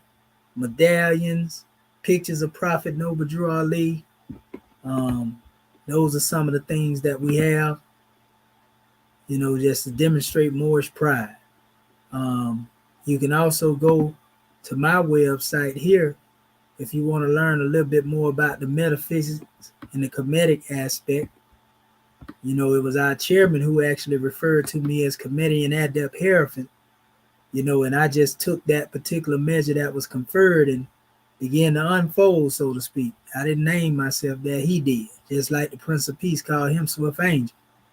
His duty was to make swift angels, you know. So Mm-hmm. my duty is to demonstrate the Egyptian adept knowledge. That's my purpose, So again, going back over here, you click on the truth tab. This is what you will find. You'll see certain reflections of the videos of when the chairman was up there talking, which I played that one before. Forgot to Yeah. show you this too. In this love tab, when you click the love tab, I actually put the information here on the seven sages, the meeting of the seven sages coming forth to make the law. And then I have a reflection of the prophet as the head, the grand sheik, the chairman, myself, our assistant chairman, Grand Mufti, the wives of the chairman, Brother Shatat Ramun El passed form, but we still have him there in honor. That's his ex-wife, Sister Osset. We got consul generals all over the place. You see Consul General of North Carolina, Brother Jehudi Bey. Uh-oh.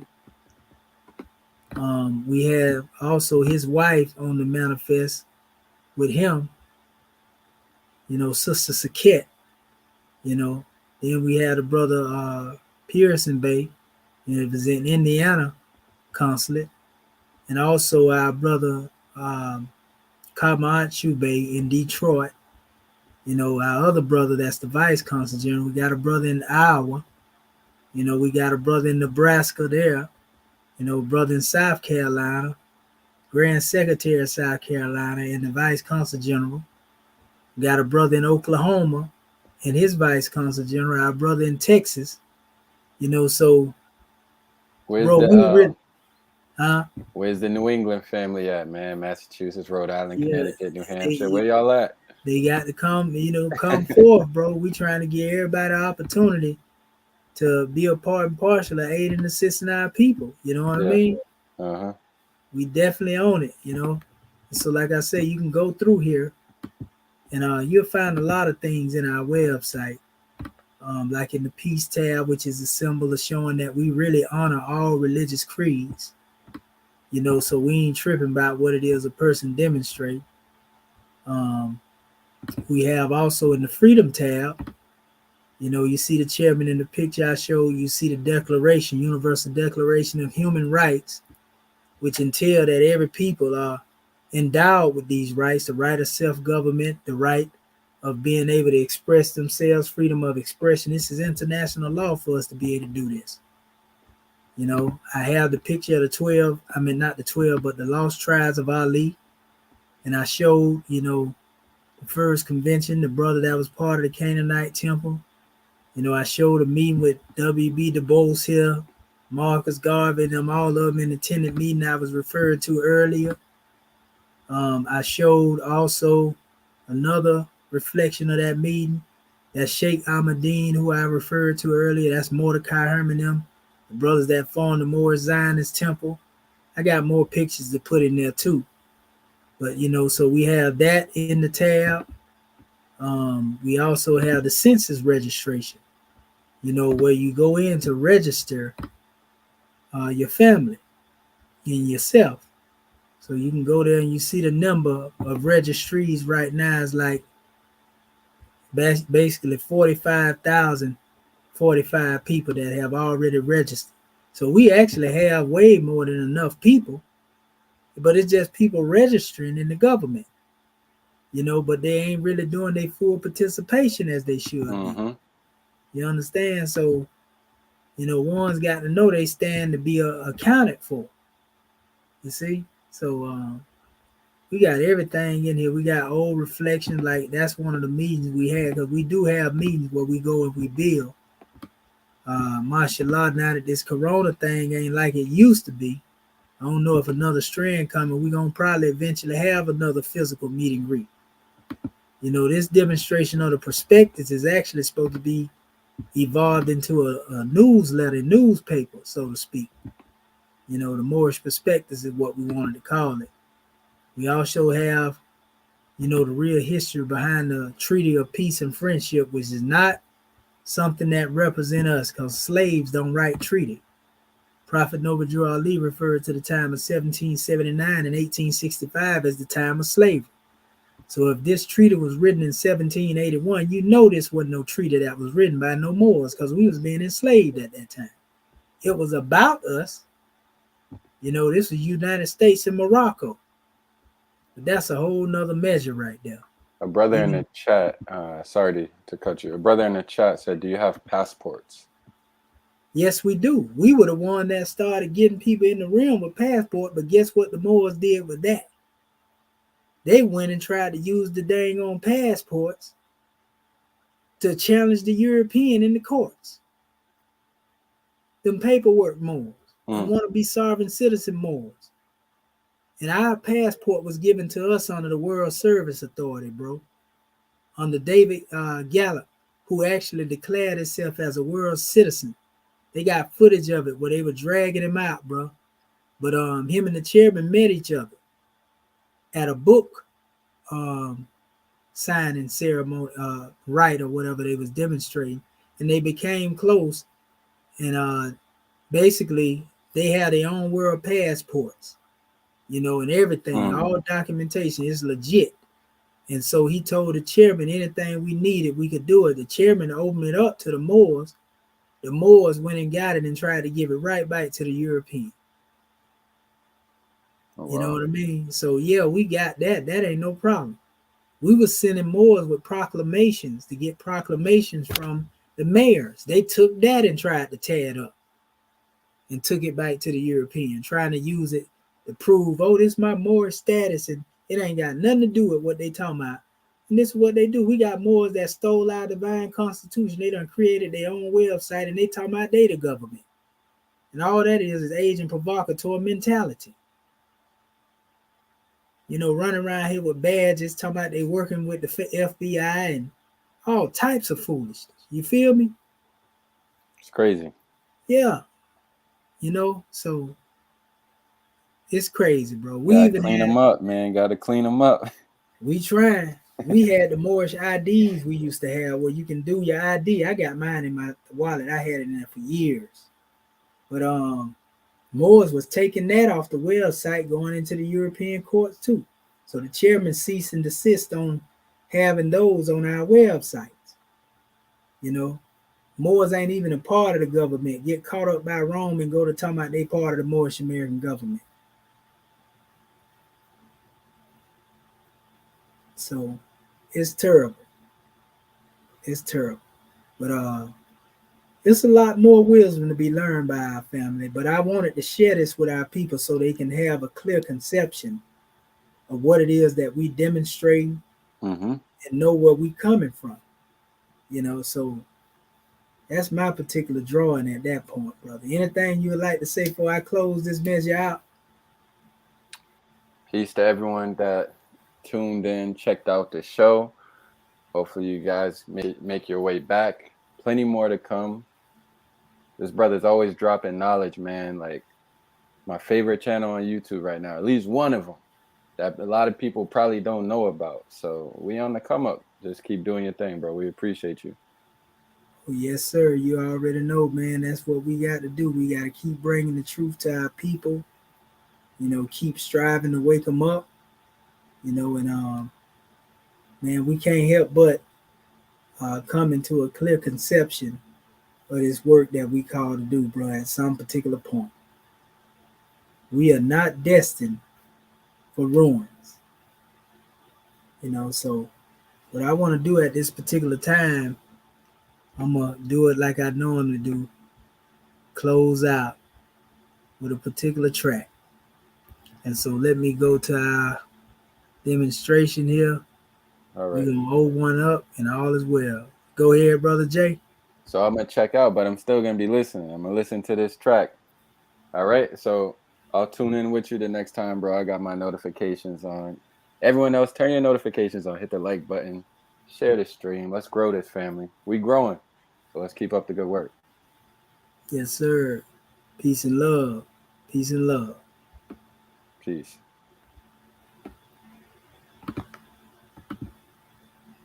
All right, family.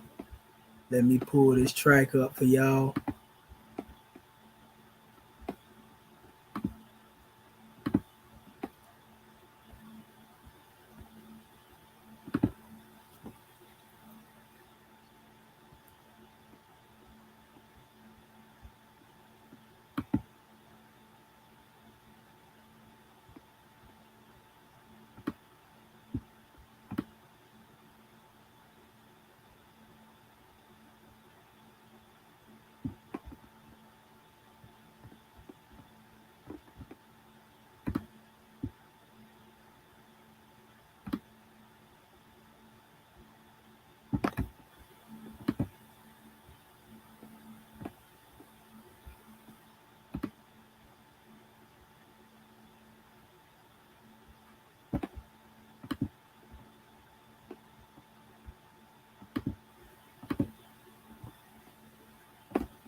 All right.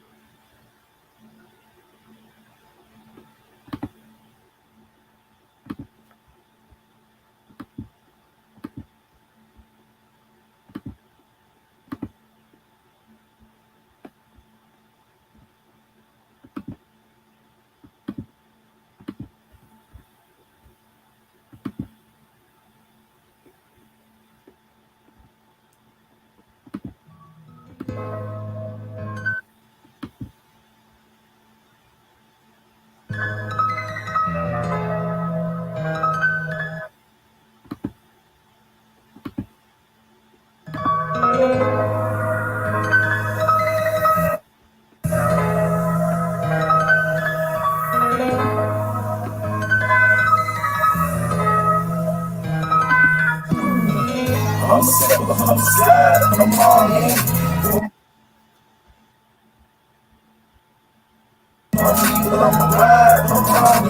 I'm done feeling you.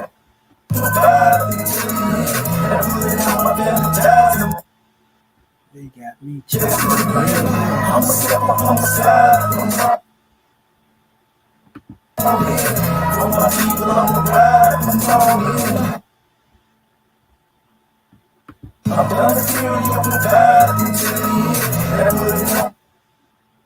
They trying to mess up. I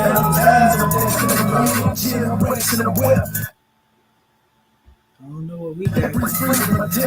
This is holy breath. So I don't know. We might not have no vibe on the. I got knowledge of self in a hell. Oh yeah, they chopping up real bad.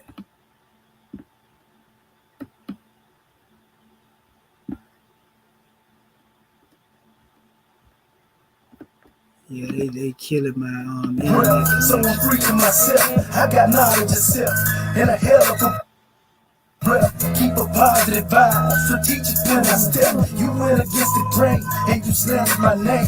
Betrayed our sacred trust and brought us both shame. I'm talking pure pain. How could you end in me? I was my brother's keeper. How could you do this me? I heard your silent hissing and all that sneak dissing. This is God's plan. You plotted but you missed me. So as I unfold, witness my success. I'm a phoenix in flight, fearless in the face of death. So while I'm still here, I'm applying pressure. I know these devils jealous and my enemies are zealous. I keep my head on the swivel, even though I'm really careless. This scimitar's for the beat, so don't get beheaded. I'm a stepper, I'm a slide, I'm all in. For my people, I'm a ride, I'm all in. I'm done fearing you provide until the end. And put it on my family ties, I'm destined to win. I'm a stepper, I'm a slide, I'm all in. For my people, I'm a ride, I'm all in. I'm done fearing you provide until the end. And put it on my family ties, I'm destined to win. Whatever happened to the love we open enemies? My only vision of unity is vivid memories. I used to feel the struggle, but the bond that made us brothers. Why must we follow each other? In the end, we all suffer. Crabs in the trap, falling by climbing, reaching for freedom. But our future seeds are dying young, there's a shortage of leaders. I just buried my comrade, and he used to serve the people. Then I watched the people betray him and justify the evil. Even though the angels are present, demons are in the sky. They contemplate on my demise, and this I can't deny. My ministry of death is immortal love divine. The epic will of Allah in the seventh of the time. Last of the dying breed, but I'm willing to sacrifice. Yeah, these are trying times of affliction, many stripes. Every passion of my life is to be a living legend and lead my people to liberation, cause I was destined.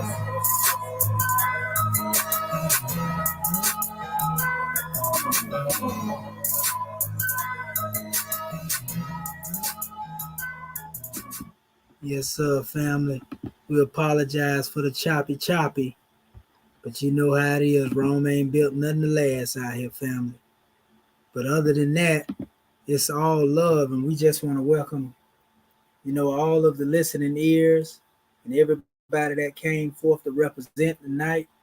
It's been a grand drawing, and hopefully this inspire our Moorish family, to want to learn more about Prophet Noble Drew Ali, who may not know anything about him, and just stay on the front line, family. It's nation time, and who else but us will be able to build something for us.